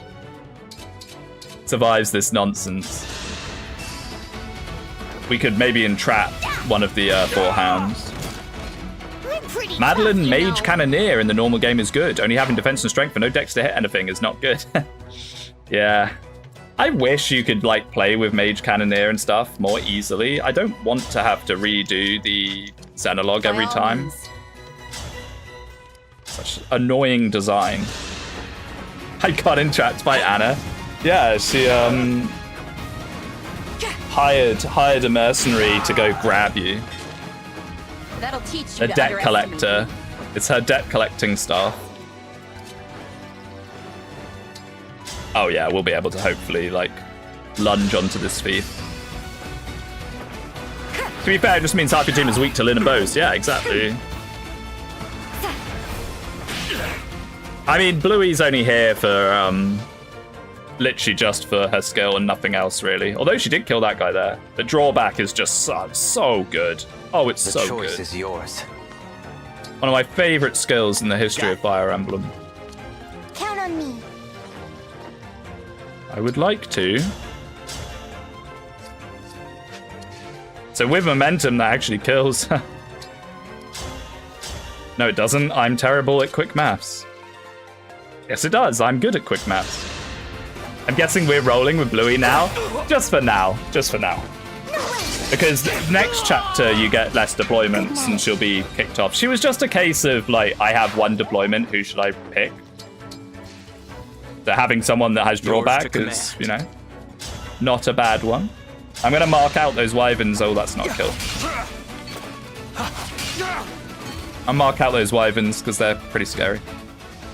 Solm hates letting you field your units. It does a bit, yeah. Magic +4. And no skill, thankfully. This side is super strong, so maybe we'll give them less units.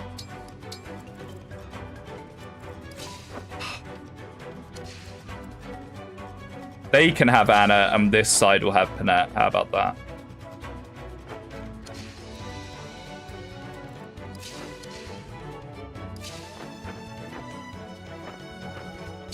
Not that Panette can really do much here. I mean, we can dance. We'll dance the Trine in to deal with him. Anna survives that attack? Probably not.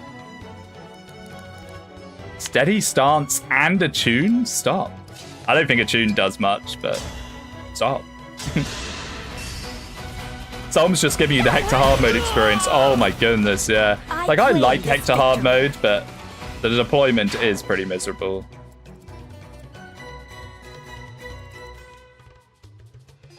She doesn't have Sigurd anymore, does she?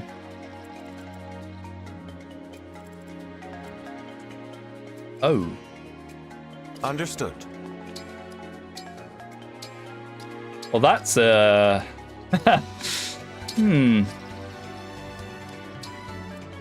Oh, and she gets doubled. Lovely. Oh, she dies, I think.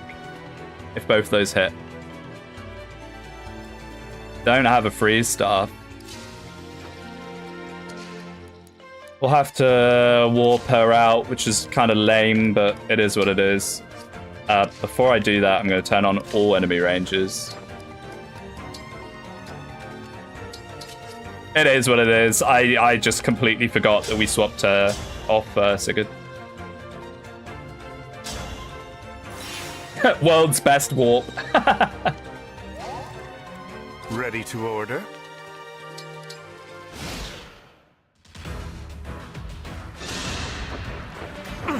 Okay, maybe you were right. No Celica and Citrine. Sigurd, see, it's only because I thought she had Sigurd, because that's what we did earlier. LTCers, look out! LTCers, look away. They'd be horrified by how I play. I am not an LTCer at heart. Okay, so we can probably just... Yeah. Nice, we'll get those 2 chests. Please forgive me. And you know what? She wouldn't have been able to do that if she wasn't warped into position. Well, that's not actually a kill without a crit. For the Mage Dragon Tribe. All the Mage Dragon Tribe. The Trine Celica, we are so bad. Yeah. Giveth and taketh. I need to get in the habit of, like, when we first got Madeline, moving her later on, so we always have that drawback option. That's the real appeal of having her deployed at all, is so we can draw back. So I should take advantage of that. Man, you really are just a worse Lyndon, aren't you? Lyndon wouldn't have been doubled, and I might have wanted to do that. Let's just move for now, and we'll figure out what we want to do with him in a second. I am quite highly estimating how strong this side is. I don't think they're actually that monstrous. I could have probably done... I was meant to send Anna over here, wasn't I? Ah, that's right, you can't reclass. No reclassing. Gotta work with what you get. I think that's more fun, really. Oh. Momentum is so good.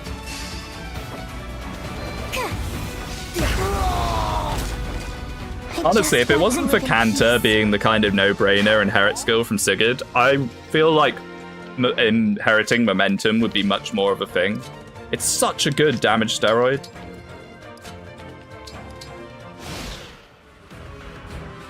Now you gotta learn the ways of the Berserker. Yeah, the ways of capping your stats at level 1. Man, they really did the single weapon classes so dirty.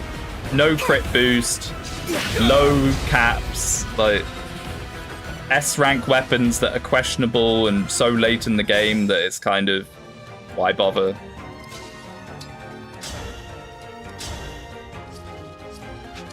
Right, let's send Anna where she's meant to be.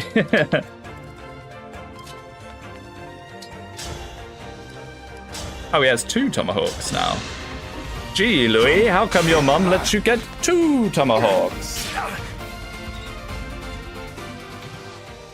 S-rank weapons sucks. I mean, they have some, like, use cases with, like, engage attacks.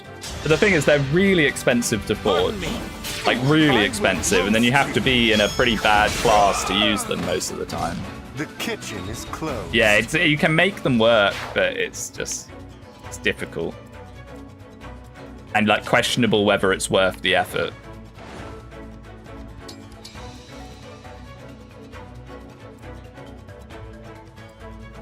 Okay, good. That poison strike, by the way. Oh my goodness, we're playing Fates. Poison strike enemies.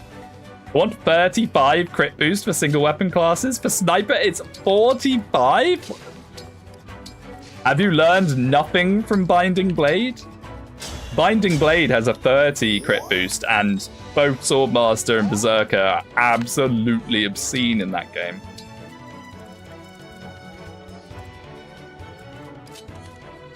But considering how overwhelmingly strong, yeah, if we give him an axe here, he might actually be pretty good. Considering how overwhelmingly strong Warrior is, it would at least patch Berserker up to also being overwhelmingly strong, I guess. HP, strength, and defense. Very nice. But, I mean, with Engraves, it's just far too easy to... That's just a javelin anyway. So he's not going to retaliate. Unfortunately.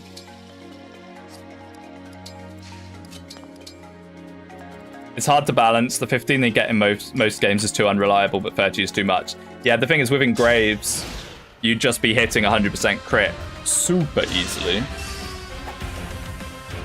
And any Panette enjoyer knows how strong 100% crit, 100% hit is. Figado tanks the Cavaliers and Armor Knights. Yeah, I probably could have just put him forwards there, but we'll let them run into us. Guy has 3% crit. Eesh. Been too easy to make 100% crit builds lately. Yeah. I think if you make 100% crit, 100% hit build, it's so hard to balance that because, especially on a character like Panette, who has so much base strength, it is very, very, very strong. Now, she doesn't exactly take over the game with it, but it's a very useful tool to pull out. Yeah, these guys aren't as monstrous as I thought they were. Maybe it would have been better to let them run into Figado, because then he would at least do damage to them. Yeah, maybe we'll just leave Figado there and sprint away. Just how I like it. Nice. Glad we met. 100 crit on Swordmaster Lapis sounds good. She needs the help if you don't reclass her. Yeah. Even when you do reclass her, look, I'm a massive advocate for reclassing Lapis into like Wyvern Rider and Warrior and stuff. The problem with that is it really Lapis that makes that good? Sort of. I mean, she does have one of the highest base strengths for her level, if not the highest. But I think the class does a lot of heavy lifting there.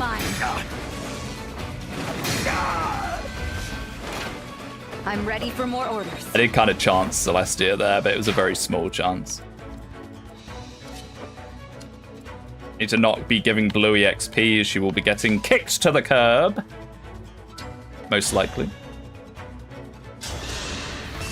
Probably should have echoed. I need to get in the habit of echoing.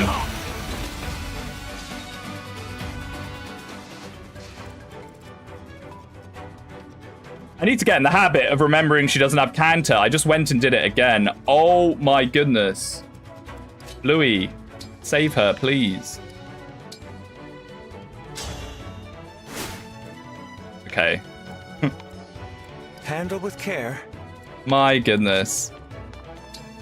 I only gave her Sigurd for one chapter, and that was enough to just completely brain rot me. Maybe inherit Canter? Yeah, absolutely. So when she gets 1,000 SP, I will 100% be doing that.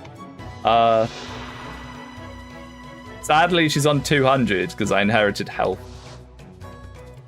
I'm a cretin. That's fine, because that's just a mage with a 5. Ooh. Mage with +5 magic, 27 magic. I don't think Panette cares, honestly. Yeah.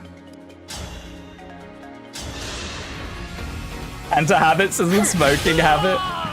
It's just brute force. I mean, Engage, like, look.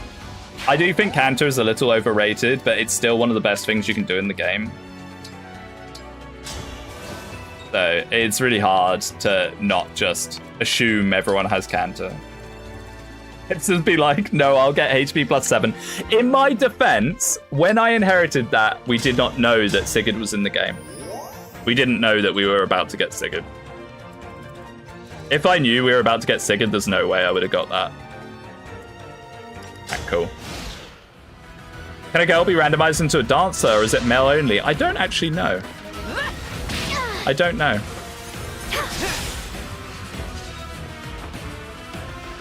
When it comes to the Lord classes, I get the feeling those are gender locked, because when we had a little look with a second seal, you can second seal into the Lord classes that are the same gender as you. 7 HP would not save Citrino anyway, either way. It might do. Just you wait. Just you wait. It will. It will. And I'm definitely not coping. A time will come when she will be saved. I mean, probably not, because I'll unequip it. There are no female dancers in Engage. I know, right? Heartbreaking stuff, really. I don't mind the male dancer, honestly. Oof, Louis. Much better than your usual self. Holdout would have been better, just saying. Holdout? Yeah, if we had Holdout, I don't have Roy. The kitchen is I mean, I don't have Roy to get Holdout. Wait, did I get Roy? I don't think I did. And my memory is so poor. HP, magic, defense, res, and luck. Bad. I don't mind the male dancer, but it's not as good. Yeah, I probably prefer the female dancer. And I think if you want to have a male refresher, Bard is there. Gender roles and all that, you know. Straight people moment. I like Olivia. I love Olivia. Olivia is probably one of my favorite, if not my favorite dancer. Shame that she's kind of useless, though. Well, not useless. Useless isn't the right word. But Awakening is probably one of the weakest games in the series to be a dancer in, because you're not really doing a lot of dancing. And when you are, you're at a lot of risk doing so. Like, keeping Olivia alive in, like, an Iron Man setting is pretty brutal. I don't think I've ever managed to keep Olivia alive for too long. Sadly. Because she is very cute. The might of a fell dragon. I like Sylvia the best. Yeah, that's not a bad pick. It's not a bad pick. I mean, obviously Azura is great as well. Why need a dancer when every female gets Gale Force? I mean, they only get Gale Force if you grind a lot. This is the thing about Awakening and Gale Force, is you're only really going to get it on a normal playthrough right at the very end of the game. Unless you're like grinding up in Paralogs and stuff, then you do get it. And I've done that, you know, I've made videos or community posts about that where I showed off having like 5 Dark Flyers. I mean, just if you were just doing like a relatively low taint Iron Man of Awakening, you would not have Gale Force. Rescue's really bonkers and Awakening too. Yeah.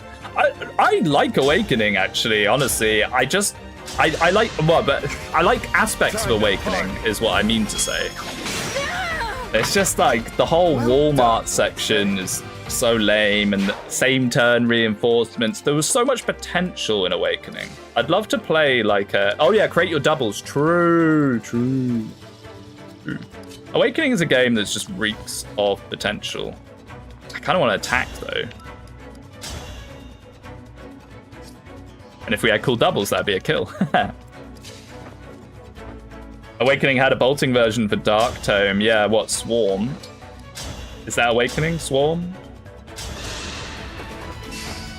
Yeah, it's same turn reinforcements just really upset me about Awakening. And just, like, the game is so designed for you to low man Juggernaut and punish you for trying to not do that. Oh, it's Swarm in FE 11 and 12. What's the one in Awakening called then? HP, Strength, Magic, Speed, Defense, and a Res. Maya, that's the one, yeah. It does have pretty low hit though, doesn't it? Is it Maya? It's been a long time since I've properly played Awakening. I think like not that long ago, I loaded up Lunatic and I was like, oh, I'll like get some Lunatic footage. It's like a meme. Even just trying to get Lunatic footage just like annoyed me. I forgot how hard the start of Lunatic is. Like, it gets easier later in, but those first few chapters are pretty frustrating. Maya is range 3 to 10. Yeah. How is Anna still alive, by the way? I'm very careful with her. I kind of almost wish every unit had life and death, because then I would treat them with kid gloves as well. Strength, speed, defense, surveillance, and luck. Very nice. And also we didn't deploy her for a chapter. Maybe even 2 chapters. I'm trying to remember now. Hard to justify playing Awakening when Fates is right there. That is another thing. That is yet another thing. But that, I mean, that's my thing with every Fire Emblem game. I'm always like, oh, I haven't played this Fire Emblem game in a while. And then the little voice in my head goes, oh, but you could be playing Fates instead. And then I just like load up Fates. I am a massive Fates fanboy. An extreme Fates fanboy. You know, I was thinking in my head, you have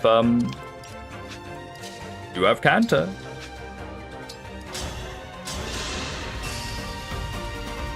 Speedwing caution doubles Anna. Everyone else. Yep. Can't let the little girl die. I'm playing Radiant Dawn for the first time off the heels of Conquest, and the contrast is staggering. That's one of the worst comparisons you could jump to, yeah. I'm really not enjoying FE10. Yeah. FE10, I can understand the appeal for a certain type of player, maybe. He said in the most diplomatic way that he could, but it's really not for me. More than anything, even if Radiant Dawn was a fun game to play in terms of like how the maps are structured and all that, I just really don't like having random units like appear and disappear. And orders. I like training my units and watch them get better. I don't want them to be suddenly taken away from me. The stiletto. Maybe we'll chill on pilling him for a second. I love FE10. That's fine. That's fine. I'm not a big fan. I like it in part 1. Yes, part 1 is the best part of Radiant Dawn, by far. By far the best part. It actually feels like the sort of Fire Emblem game I wanted it to be in part 1. And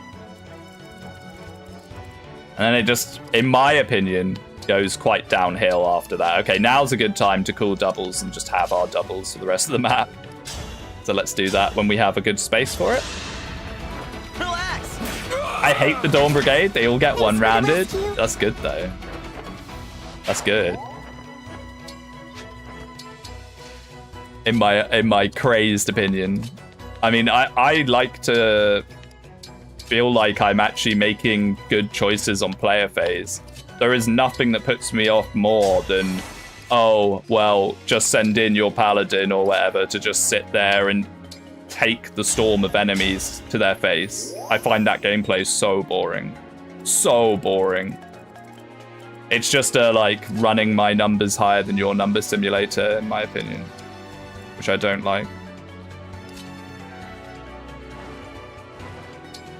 Okay, so what are we going to do about these guys? Definitely not that. I mean, Celestia can probably tank one of them. I'm a massive fan of the crit, but lack a better option.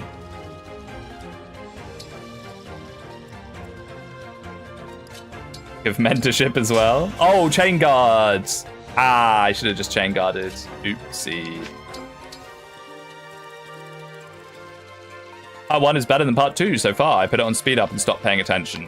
Again, that's kind of what I'm saying, is like a lot of Radiant Dawn ends up just you being like waiting for the enemy phase to end, and you know what's going to happen. You know you're going to be fine.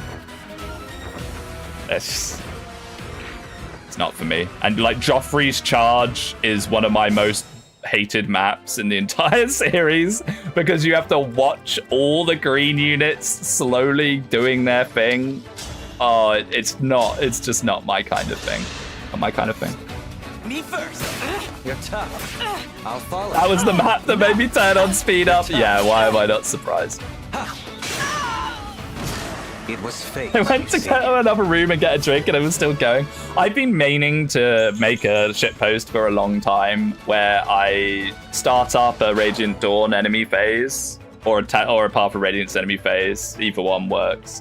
And then I just like the footage shrinks down, and then I'm just like cooking or something, or like juggling, or doing something that takes a bit of time to do, and see if I could like do that before the enemy phase finishes. I think that'd be quite fun. I probably should have gone for the sword because it's got more crit. Oop. I don't think Trained Edward ever gets on everything from which he can fall. I mean, True Blades are very, very strong when they get going.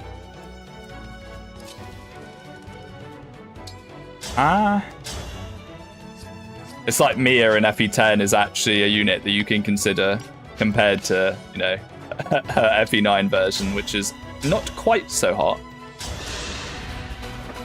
Let me I help. played FE10 on the Wii with no speed up. Where's my medal? That is impressive. That is impressive. I guess if you don't know any better, was it one of your first Fire Emblem games by any chance?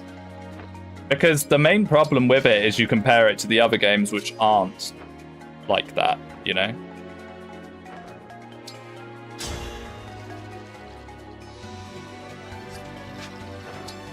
My question is, does he kill Anna? No. So that's actually fine.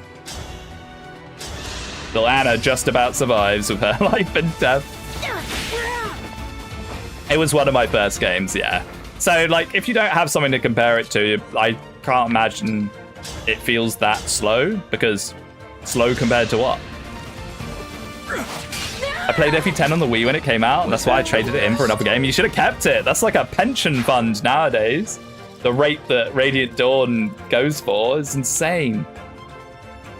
Both Radiant Dawn and Path of Radiance sell so highly.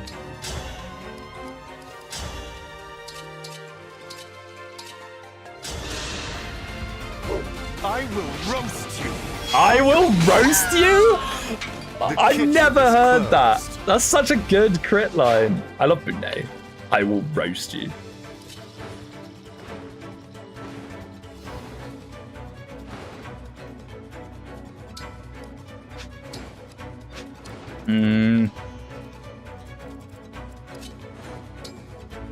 Here I go. Rolling stiletto crits again. Oh, this time I can actually remember to chain guard, although it probably won't be the stiletto. Let him cook. I know, right? We've got to use Big Bunei. This is probably the best and only chance to really use him properly. I've been meaning forever to do a run of Engage where I really hyper-focus everything into Bunei. I'm sure you can make him functional. It'll just require a lot, probably saving the stat boosters. Vigilance. For the Mage Dragon Tribe! The thing is, just slotting him into warrior or something is a bit I feel like that's a bit of a cop-out, because that's just making him a warrior as opposed to making Bunei good, I'd want to keep him in his base class.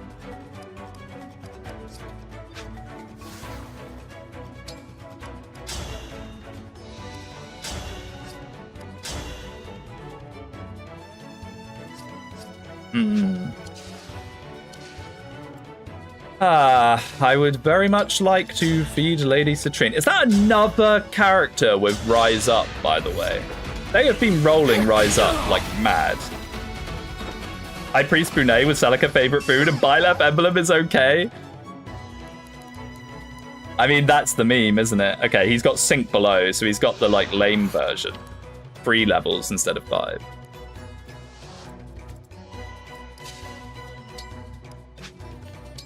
Yeah, that's the Bunei meme, isn't it? To try and get as many Byleth dances as possible. The fact that it's not guaranteed makes it all a bit funky. Dex, speed, defense, luck.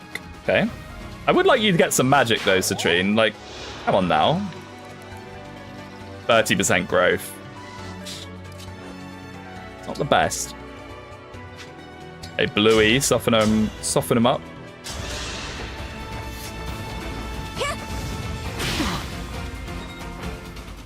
I imagine it'd be super easy to do a level scale mod, right? Because you would just secretly in the background, or not even in the background, just give all enemies Rise Up as a skill. I'm ready for more orders. And then you just have every enemy in the game is now 5 levels higher.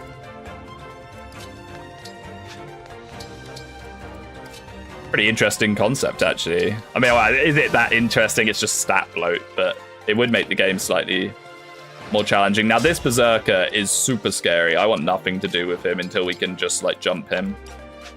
I've lost units to that Berserker before. I think I lost Louis to that Berserker once. Either Louis, it was someone that was, like, super tanky, super bulky, and he just one-rounded them from full. I'll lead. Enough. I'll follow. New Game Plus for all the enemies also on New Game Plus. Yeah. It is like a mirage.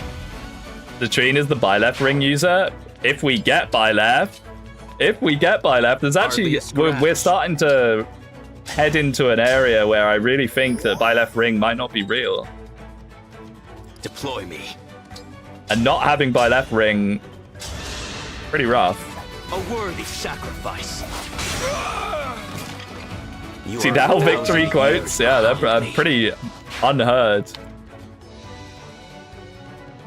He really does look pretty good in the Alcris get up. I think it suits him very well because his like dark hair really fits with the kind of darker shades on the armor.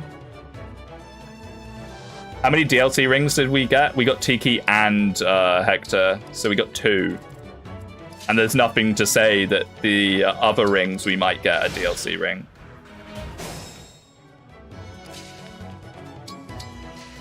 And here's Ma.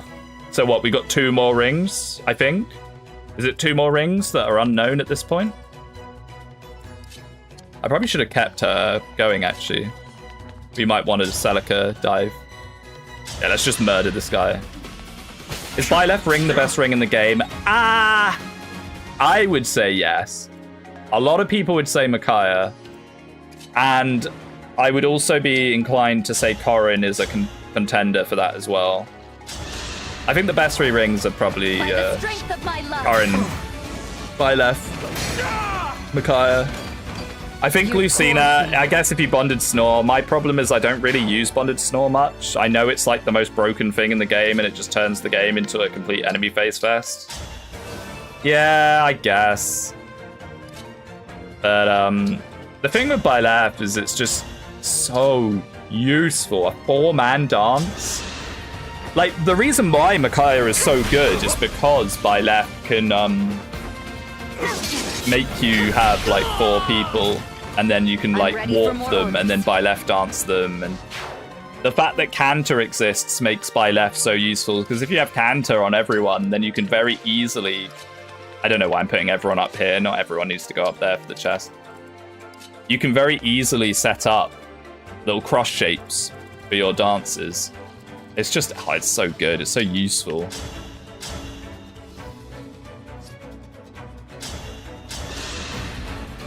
I left Micaiah together can make Engage so easy.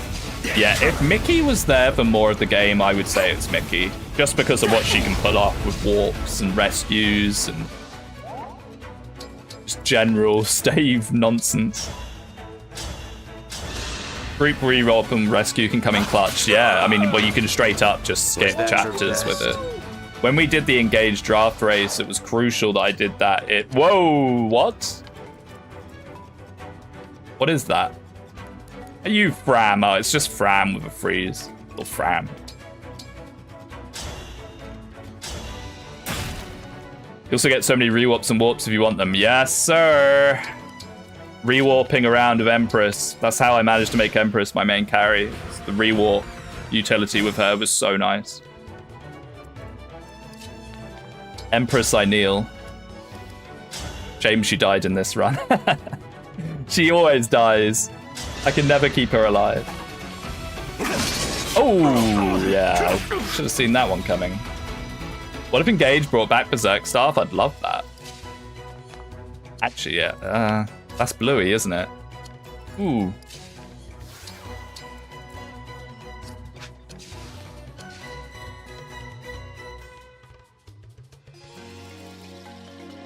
I guess we just heal him.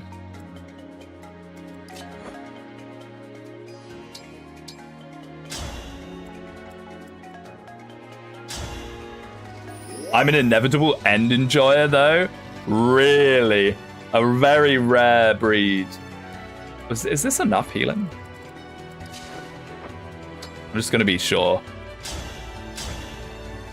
I don't know how I feel about Inevitable End. I like the concept of Inevitable End, that it's there to stop juggernauting, but it's kind of like a screw you to Iron Manning.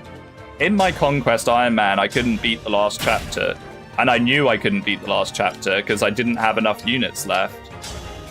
So I was like, there was nothing I could do.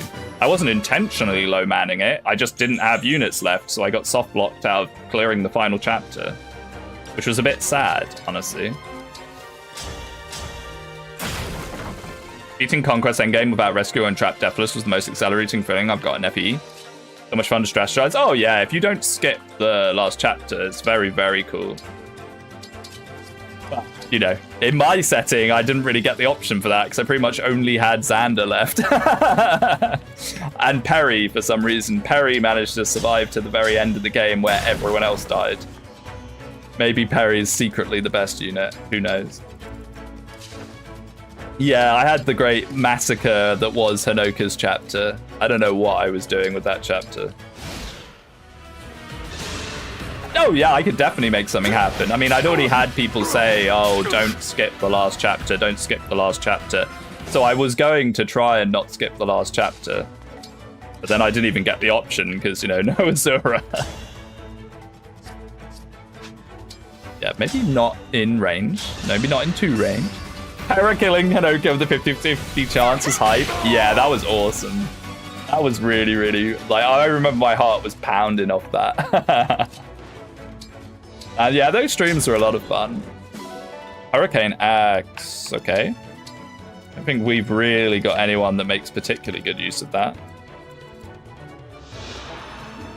13 magic, actually. That's more than I thought it was. Not terrible. Well, that is... Get off of there, Al.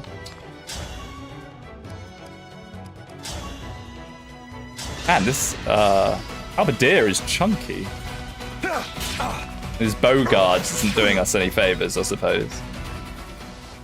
Oh, what the Fram doing? She's just hanging out. Hanging out with her fellas. The wrong side, Fram. She got lost. Ooh. Time to spin the wheel. 29%. Louis. What the Fram has what the Sigma energy? What the Fram? My one of my close friends is a teacher. And he teaches like teenagers. It's like secondary school, but like early secondary school. And apparently they all say what the Sigma all the time. HP, res, and luck. Oh yeah, apparently they say what the Sigma constantly, which I found very funny. They also went for a big phase of doing the sheesh, which I love as well. We should bring sheesh back. Sheesh was good. Steel blade. Okay, so far these chests are far worse than the usual ones. I've overheard multiple kids at the gym say Skibbity toilet. Oh no. They played Awakening.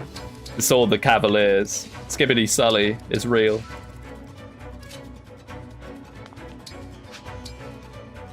I do have an elixir, but I might hold on to it. Soon they'll be with, nah, that's crazy. I mean, I don't know what the kid, he's the main person that keeps me informed of what's hip and hop with the kids nowadays, you know. Get a lance, that's all right. Hey, Finroy is viral with a gift membership. Thank you, my man, thank you. Very kind of you.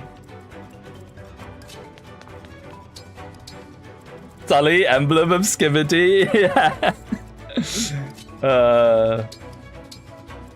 I really can't unsee it now. Since we talked about that on the Shadow Dragon and Fate stream, they really are like skibbity characters. Reported for terrorism again. No. Why do they look like toilets? I don't know. I guess they're meant to be, it's meant to be like a neck brace, right? It's a neck brace. So like when you're on a horse being jolted around, like I've ridden. I think I nearly said driven. I've ridden horses before, and trust me, you know about it in your collarbone. Another hurricane axe? Really?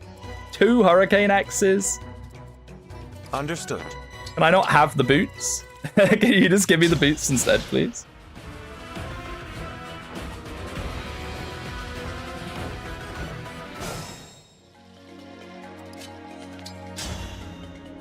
Is that Celestia as Celestia? Yep. Somehow she rolled into herself. She's just too powerful.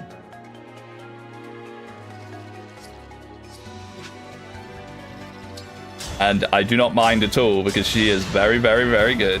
This looks kind of bad. Nah, it's alright. I think.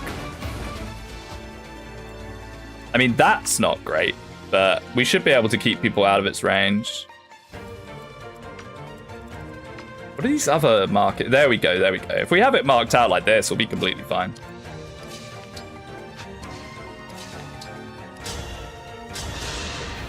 We need more bonkers. We do. We do need more bonkers. It's as far as like physical damage goes, we're not doing so hot on that. We are mostly magical army. I mean, Pagado's alright.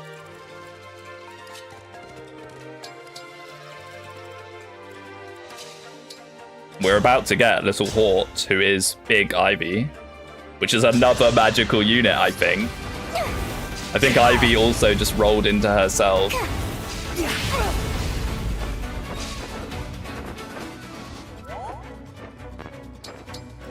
Like, Hort is Ivy, but then Ivy is Ivy.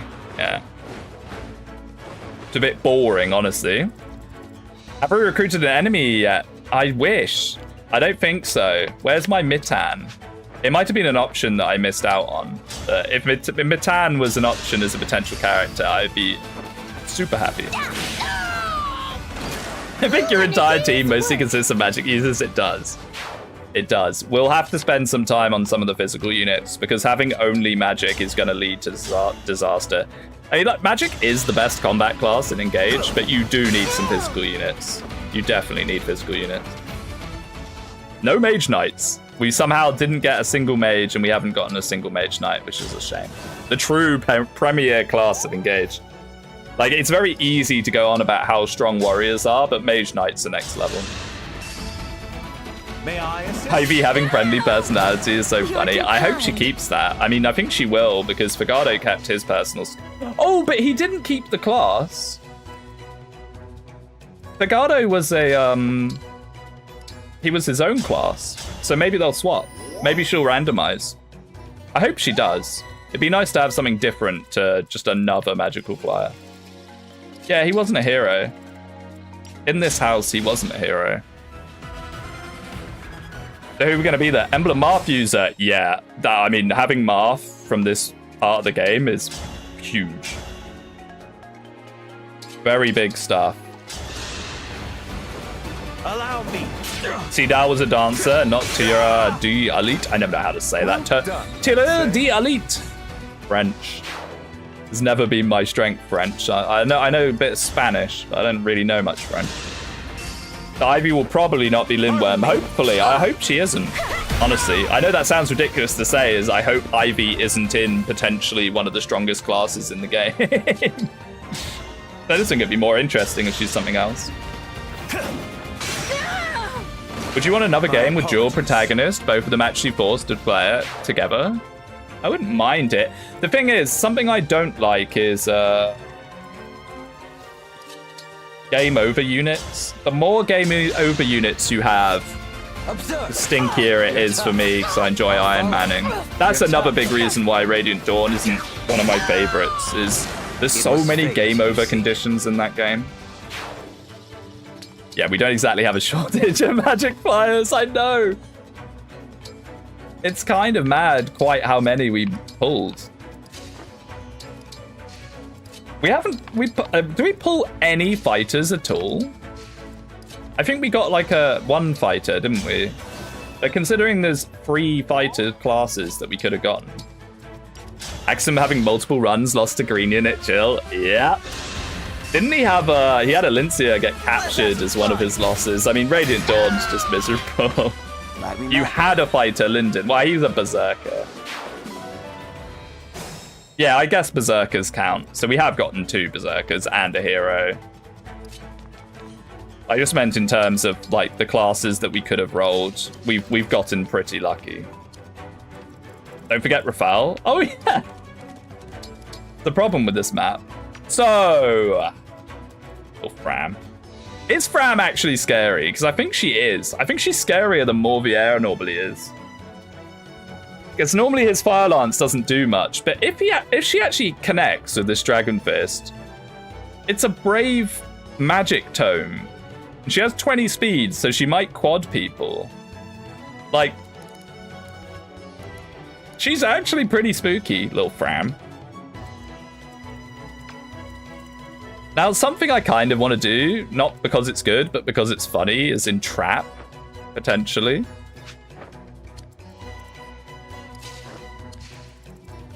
But it might actually be genuinely just be good. It might just be decent.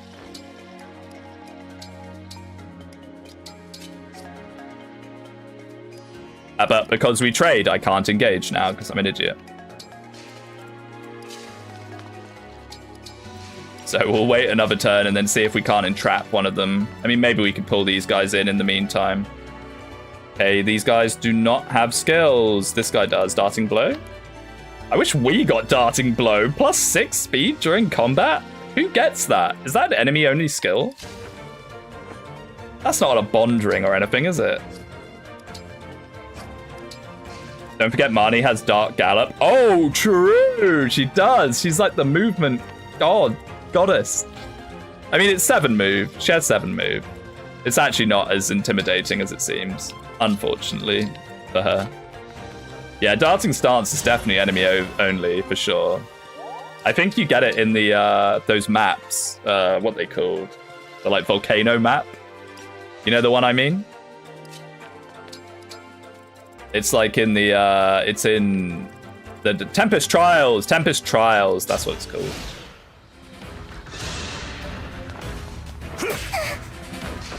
I'm gonna entrap little Fram unless she has 1,000,000,001 res. She cannot be allowed to get away with the crimes of quadding me with an engage weapon. My little Fram.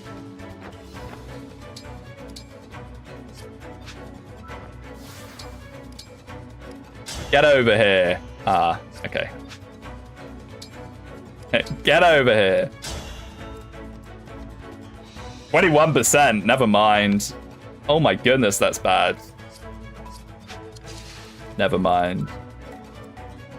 Little Fram. Why has she got 27 defense? 20 res.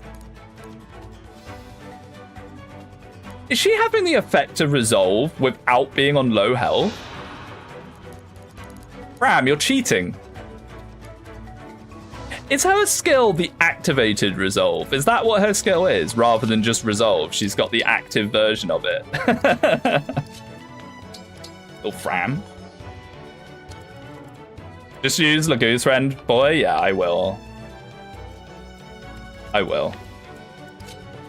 I just thought it'd be fun to entrap her. Seeing as we got an early entrap, it would be good to actually use it, but we just never have. Alright, let's get our Dancer up front and center to speed this along. I love Corridor Simulator in my Fire Emblem. I knew there was a character we were missing.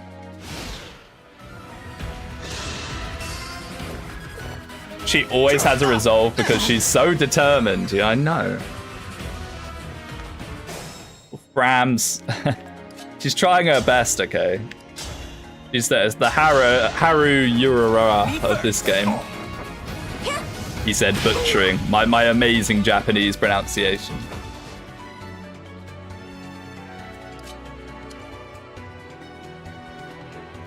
Yeah, and now I'm almost a little too clogged up.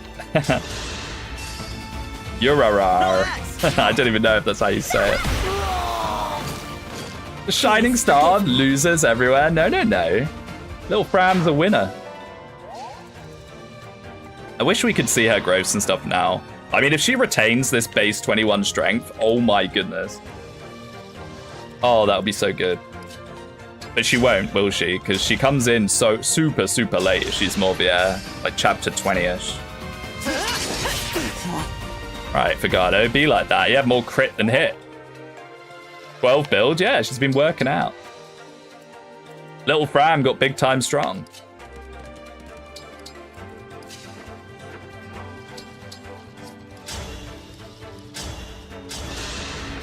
I got enough copies of Gold Ship last night to get it a 3-star rarity. Absolute monster. Yeah, I've started to be able to do that with some. The one I want is Tashion, but I just don't get Tashion ever. Ever. She's a 1-star unit. Oh, nice, Phil. She's a 1-star unit, and I just never get her. I've spent all my statues on her, and she's still not 3-star. It's very upsetting. Was that a 1%? My goodness, Vale.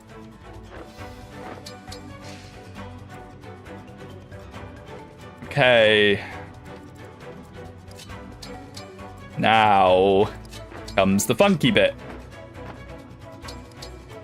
To be fair, I never do the lame Astra Storm thing. I think it's literally like the lamest thing in the whole game doing that. A little scarier now that they have actual threatening stuff on them though. What is that? Draconic Form! Grants 10 to max HP and plus 5 to build and all stats. What is this? This is the real boss. This is the real boss of the game. What is this? Illusion Soldier. As if Rise Above wasn't scary enough. Yikes. Now, does he overlap with Pinky? I think he might do. No, he actually doesn't. That's good.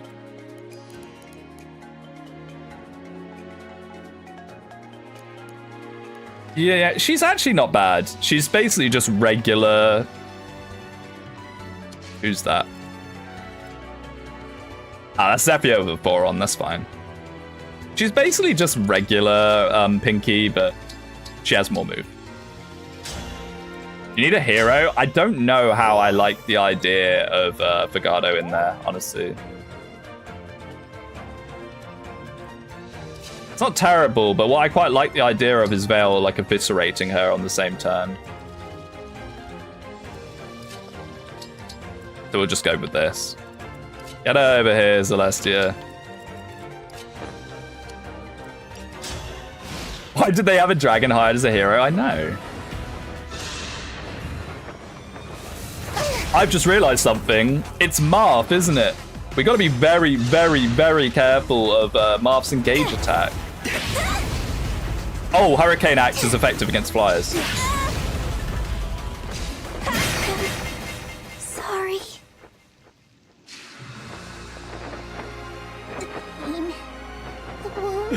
I'm so stupid. I'm so stupid. No, Vale's actually good. Oh, I'm so stupid. Fake Engage fan, my goodness, I completely forgot. I completely forgot the one thing the Hurricane Axe does. Is that game over? I don't think so. I'm pretty sure it's only Citrine that's game over. I mean, it sucks that we lose one of our best units, but, you know, it is what it is. Punished for wiping Emblem? I know! Wait, this is actually really scary now. Lodestar Rush, 63 damage, but that is Anna. 35. Oh my goodness.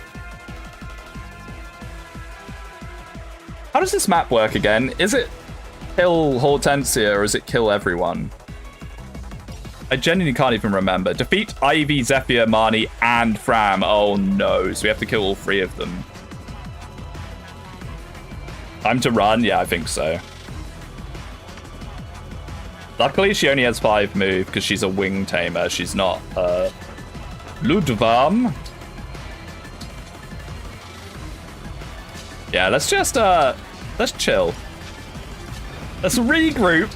That was very silly of me.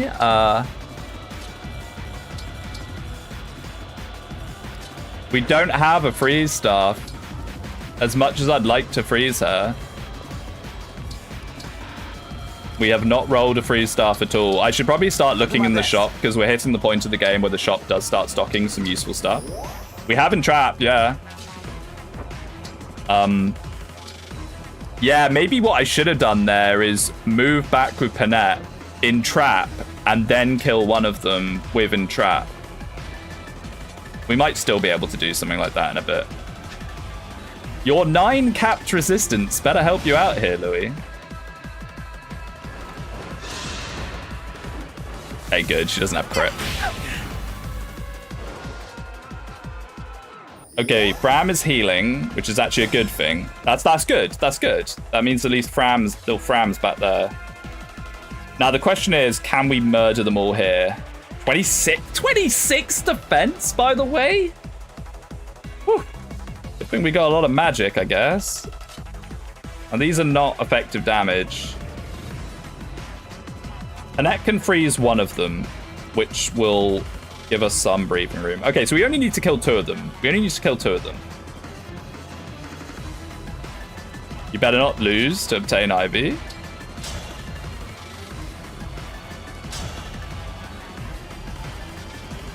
Okay, Anna does mad damage. We should not use Anna for that. Don't use Panette. Unfortunately, it was Vale that had our Bulgar known.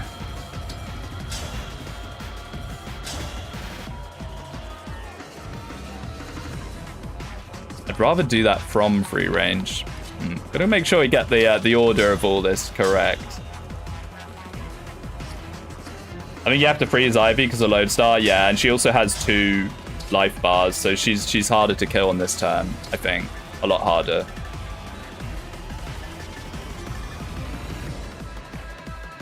Zephyr's going to be a bit annoying to kill because we're going to have to kill her in a position... I mean, if Ivy wants to hit with the Hellfire, that's actually fine.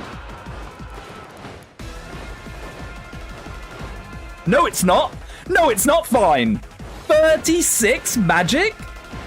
What? Hello? Are you sure about that? 47 with an Hellfire? He's not even promoted. What is the magic cap of Wing Tamer? Huh? Wow. She doesn't have any free range, so...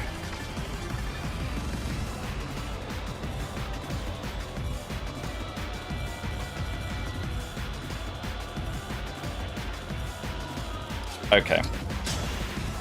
I think what we need to do is just murder. Make room. Enough. I'll follow. You're tough. Lucky all those hit. App is 40 magic for Wing Tamer? Really? Which is basically impossible to get, right? Like, you're not gonna get 40 magic on Hort. Is it even possible to, with the levels she has left? No. Like, with all the spirit dust in the game and everything. How strange. Okay, so we really got to think here. We got to use our noggins. Okay, that's a 1 round. That's beautiful. Morvier already dead? No, little Fram, who is Morvier, decided to heal instead, so she's hanging at the back. Which is really helpful, because if Fram was involved in this as well, I think we would have had to run. If Fram was also here, I think what we would have had to do is split and hope that they split chasing us. Or something like that, you know. Now, we do have drawback on Bluey, so someone can dip into Ivy's range. Let's just freeze her now. So I don't accidentally not have the space to do that. You can do as I did and reclass your unit into the same tier 1 class. My Alir was so bad for mid-game. Oh, you can do that. Yeah, I forget that's even a thing. Yeah, that is a feature, isn't it? You can do that. Okay, goodbye, Pinky. I'm very annoyed with myself for letting you kill Vale. By a bunch of weaklings. I think we've got this. Magic and luck for Anna. More magic for the life and death little girl. And a third Hurricane Axe this chapter. We've gotten 3 Hurricane Axes. Okay, so someone can go here and... No, they can't. Oh, wait, no, we don't have drawback. Like, we do have drawback, but we don't have room to draw back someone. No, we could draw back someone here, like this.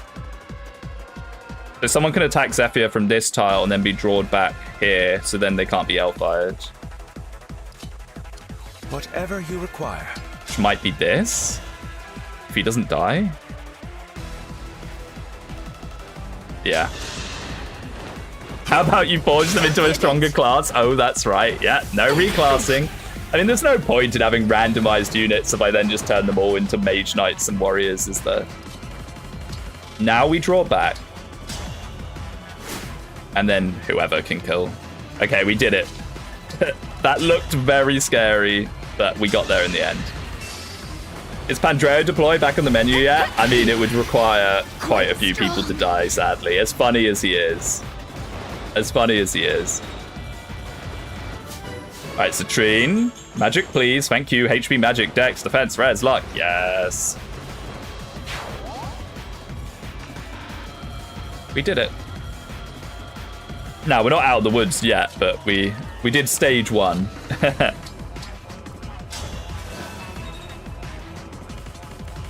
10 speed, yeah, Citrine.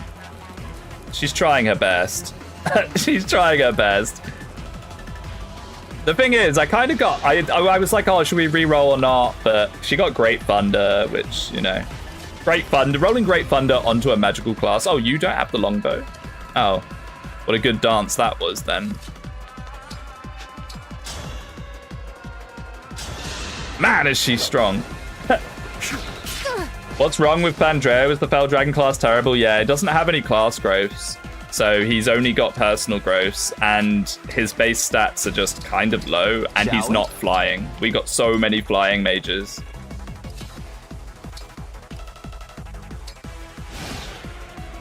Now, will Little Fram run at us, or... No, she's just going to heal.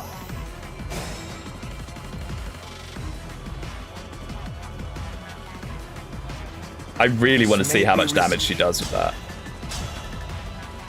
So she does 13 times 4 to Louis. That's terrifying. Little Fram. Little Fram does a lot of damage. So what are we going to do about Ivy? I mean, her res isn't the best, so we can probably just blast her down. Ready. Oh wait, is she on a one-range weapon? What a fool's mistake, Ivy. I think we can probably dogpile Ivy down because Anna can kill her twice with a dance.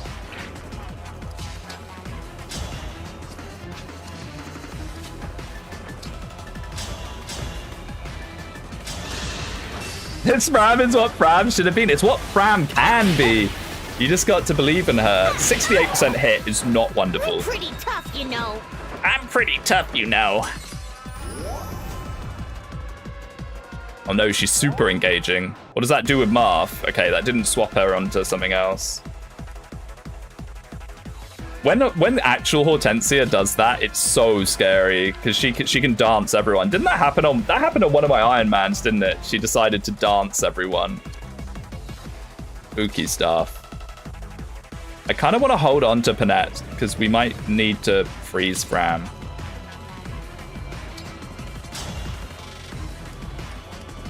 Can we actually do this? I think we can, but it involves having backup, maybe? I don't really want to put Seedal there. Allow me.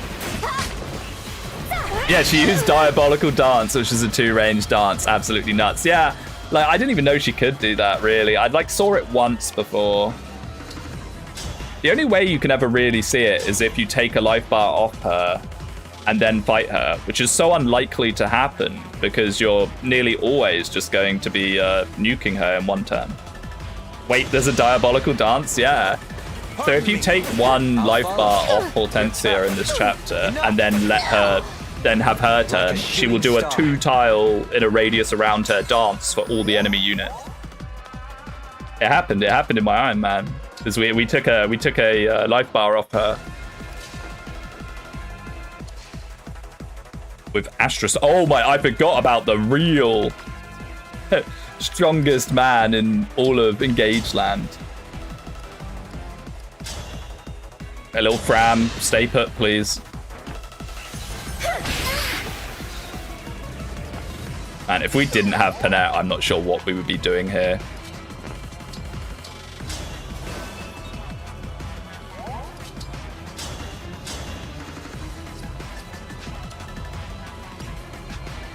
We are just about gonna make it, I think.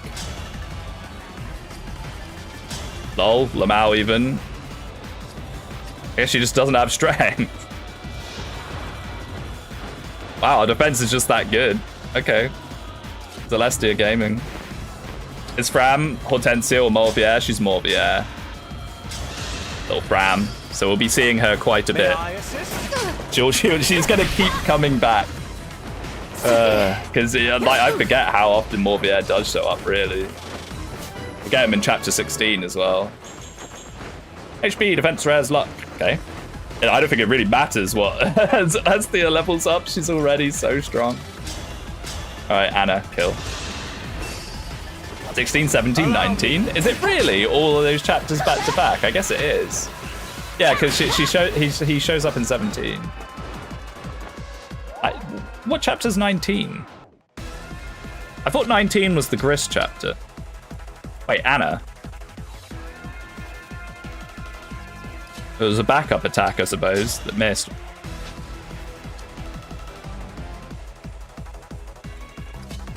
Please say the strongest hero can't hit us here. All right, Bluey, it's all on you. Do not miss. Do not mess this up.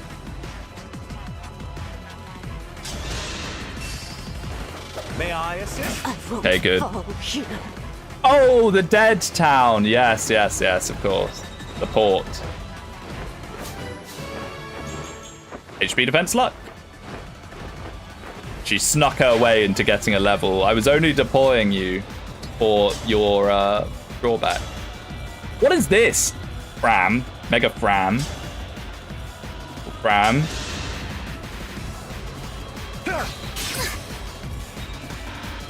This is the true endgame boss. Benay sucks. No. He actually doesn't. He actually doesn't suck. I mean, with the Radiant Bow, he kind of does. Look, he's got 20 strength. Alchrist could never. There's no way Alchrist would have 20 strength at this point without giving him stat boosters. It's just Fram is really strong. Look at her. She's got 27 defense, 20 res because she has resolve permanently, no matter what health she's on. Little Fram. Yeah, and then the hero, the true hero. What a skill. Yeah, we will kill him. We will kill him. We'll definitely go for the kill on him. He doesn't have a life bar or anything, does he? But maybe we'll try and take down God first. Just get her low. We'll take her life bar off her.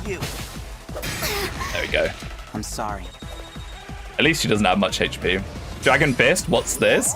Yeah, it's the Elir. Elir engage weapon, magical attack, and it's a brave magical fist. So it's actually like perfect for Fran. If only she got it in the real game, like past, you know, the last couple of chapters.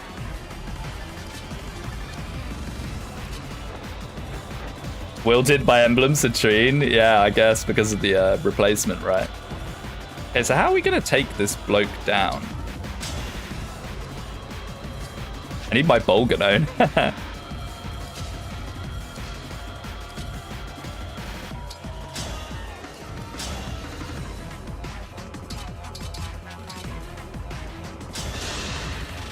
Aren't most arts brave by default? Not all of them. No. Flashing fist art is. I guess the like irons and stuff are.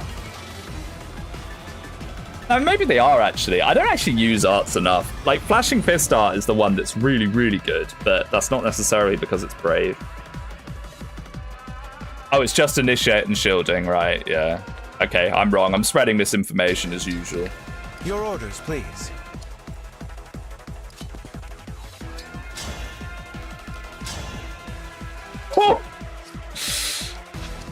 40 damage.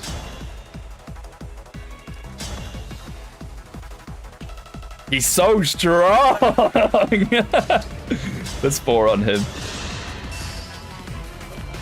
Man, I really hope we don't get a boss getting this skill. Imagine if, like, Pastor Lear gets this skill. If Pastor Lear gets this skill, GG. No RE. Up in there, you're so close. I gotta be careful I can actually kill Fram. I am running through my units here. I'm assuming Anna will. Wow, she actually doesn't.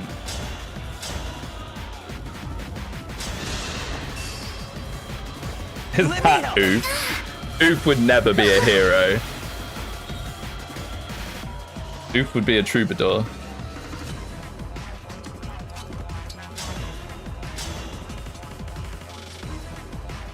This has to be 100%, right? Even with the linen grave, it's not 100% hit. That's insane. We'll just give it to Citrine. Anna missing. She's dead. No, she'll be fine. Wait, a Dragon Fist 2 range? I didn't even pay attention. I claim this victory. I claim this victory. Now we just gotta take on little Missy. They aren't. Yeah, I didn't think they were. Hey, Rafal, let's see it. Strength, magic, dex, speed, res luck. We're gonna get class skills very soon, which is fun. The randomized class skills.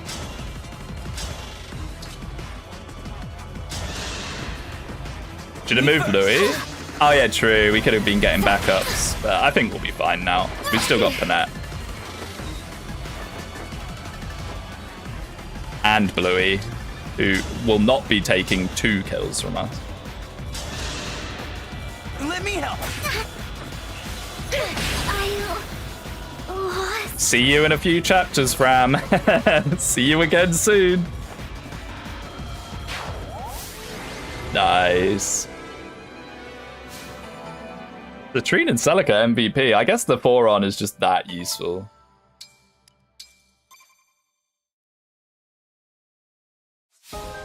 Ivy joined your group. I always forget that Hortensia joins you here, because she joins at the bottom of your deployment list. I always forget. So, fingers crossed, she has re-randomized. I hope she has. I hope she's re-randomized, just so we don't have yet another magical flyer. Empress? Okay, let's find out. Did you re-randomize? No, yes, she did. She did. She randomized from Wing Tamer into Melusine, and my goodness, Ivy, that get up on you. Whew. I feel like I'm checking the front page of a questionable website I wouldn't be allowed on anymore. She went from one magical flyer into another magical flyer. She has friendly boost, which is actually pretty good. It's okay. 45% health, 20% build, 60% strength. Her bases are really good, by the way. Welcome back, Fail. 45% magic, 60% dex, 85% speed, 70 defense, 35 resistance, 55 luck. What is this unit? We like high rolled on everything. Oh my goodness. Other than HP, but that doesn't matter. Holy. Yeah, so Vale's just back. We can just give her Vale's stuff. There you go. Welcome, Vale, that I feel less uncomfortable looking at. And 1,500 SP, I know, right? I just need to remember she's actually here because, you know, I'll forget. Well, I mean, I'm a bit upset that it's yet more magic flyers. It would be fun to get something else, but we'll take her. We'll take her. Basically got Kagetsu in magic class. Yeah, I know. Well, here's the actual Kagetsu. Let's get him his class skill, shall we? Mr. Fagado. Magic is everything. I mean, that sums up this run, really. HP, strength, magic, dex, defense, and luck. And impenetrable. Okay. Impenetrable. That just makes him even tankier, right? If foe initiates combat, grants defense res plus 30%, and then he also has 50% less damage. Oh my goodness. Fagado, my man. Is it even possible for this guy to die now? What a good, like, combo. We still had one more arena, didn't we? That's incredible. Louis at home? Louis wishes. Louis dreams of something like that.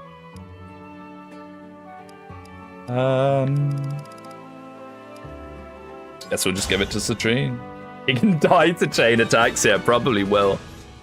However, we do get Corin very late in the game, unfortunately. Okay, so what do we want to think about with Ivy? Do we just give her the standard... Oh, we get Marth, don't we? I do like Marth skills. Ooh, break defenses is so nuts. Isn't it really expensive, though? How expensive is break defenses? There's got to be a reason I don't inherit it normally. Yeah, 2,000. Only 2 chances to get by left. Don't. I know. We're so doomed to just not get by left. Let's just get Canter. Boring, but it's effective. It's a lot, yeah. I mean, it makes sense for it to be a lot. I mean, how it's so good. It's so good. Maybe I should have gone for momentum, actually. I feel like momentum on 4-on users is just so strong.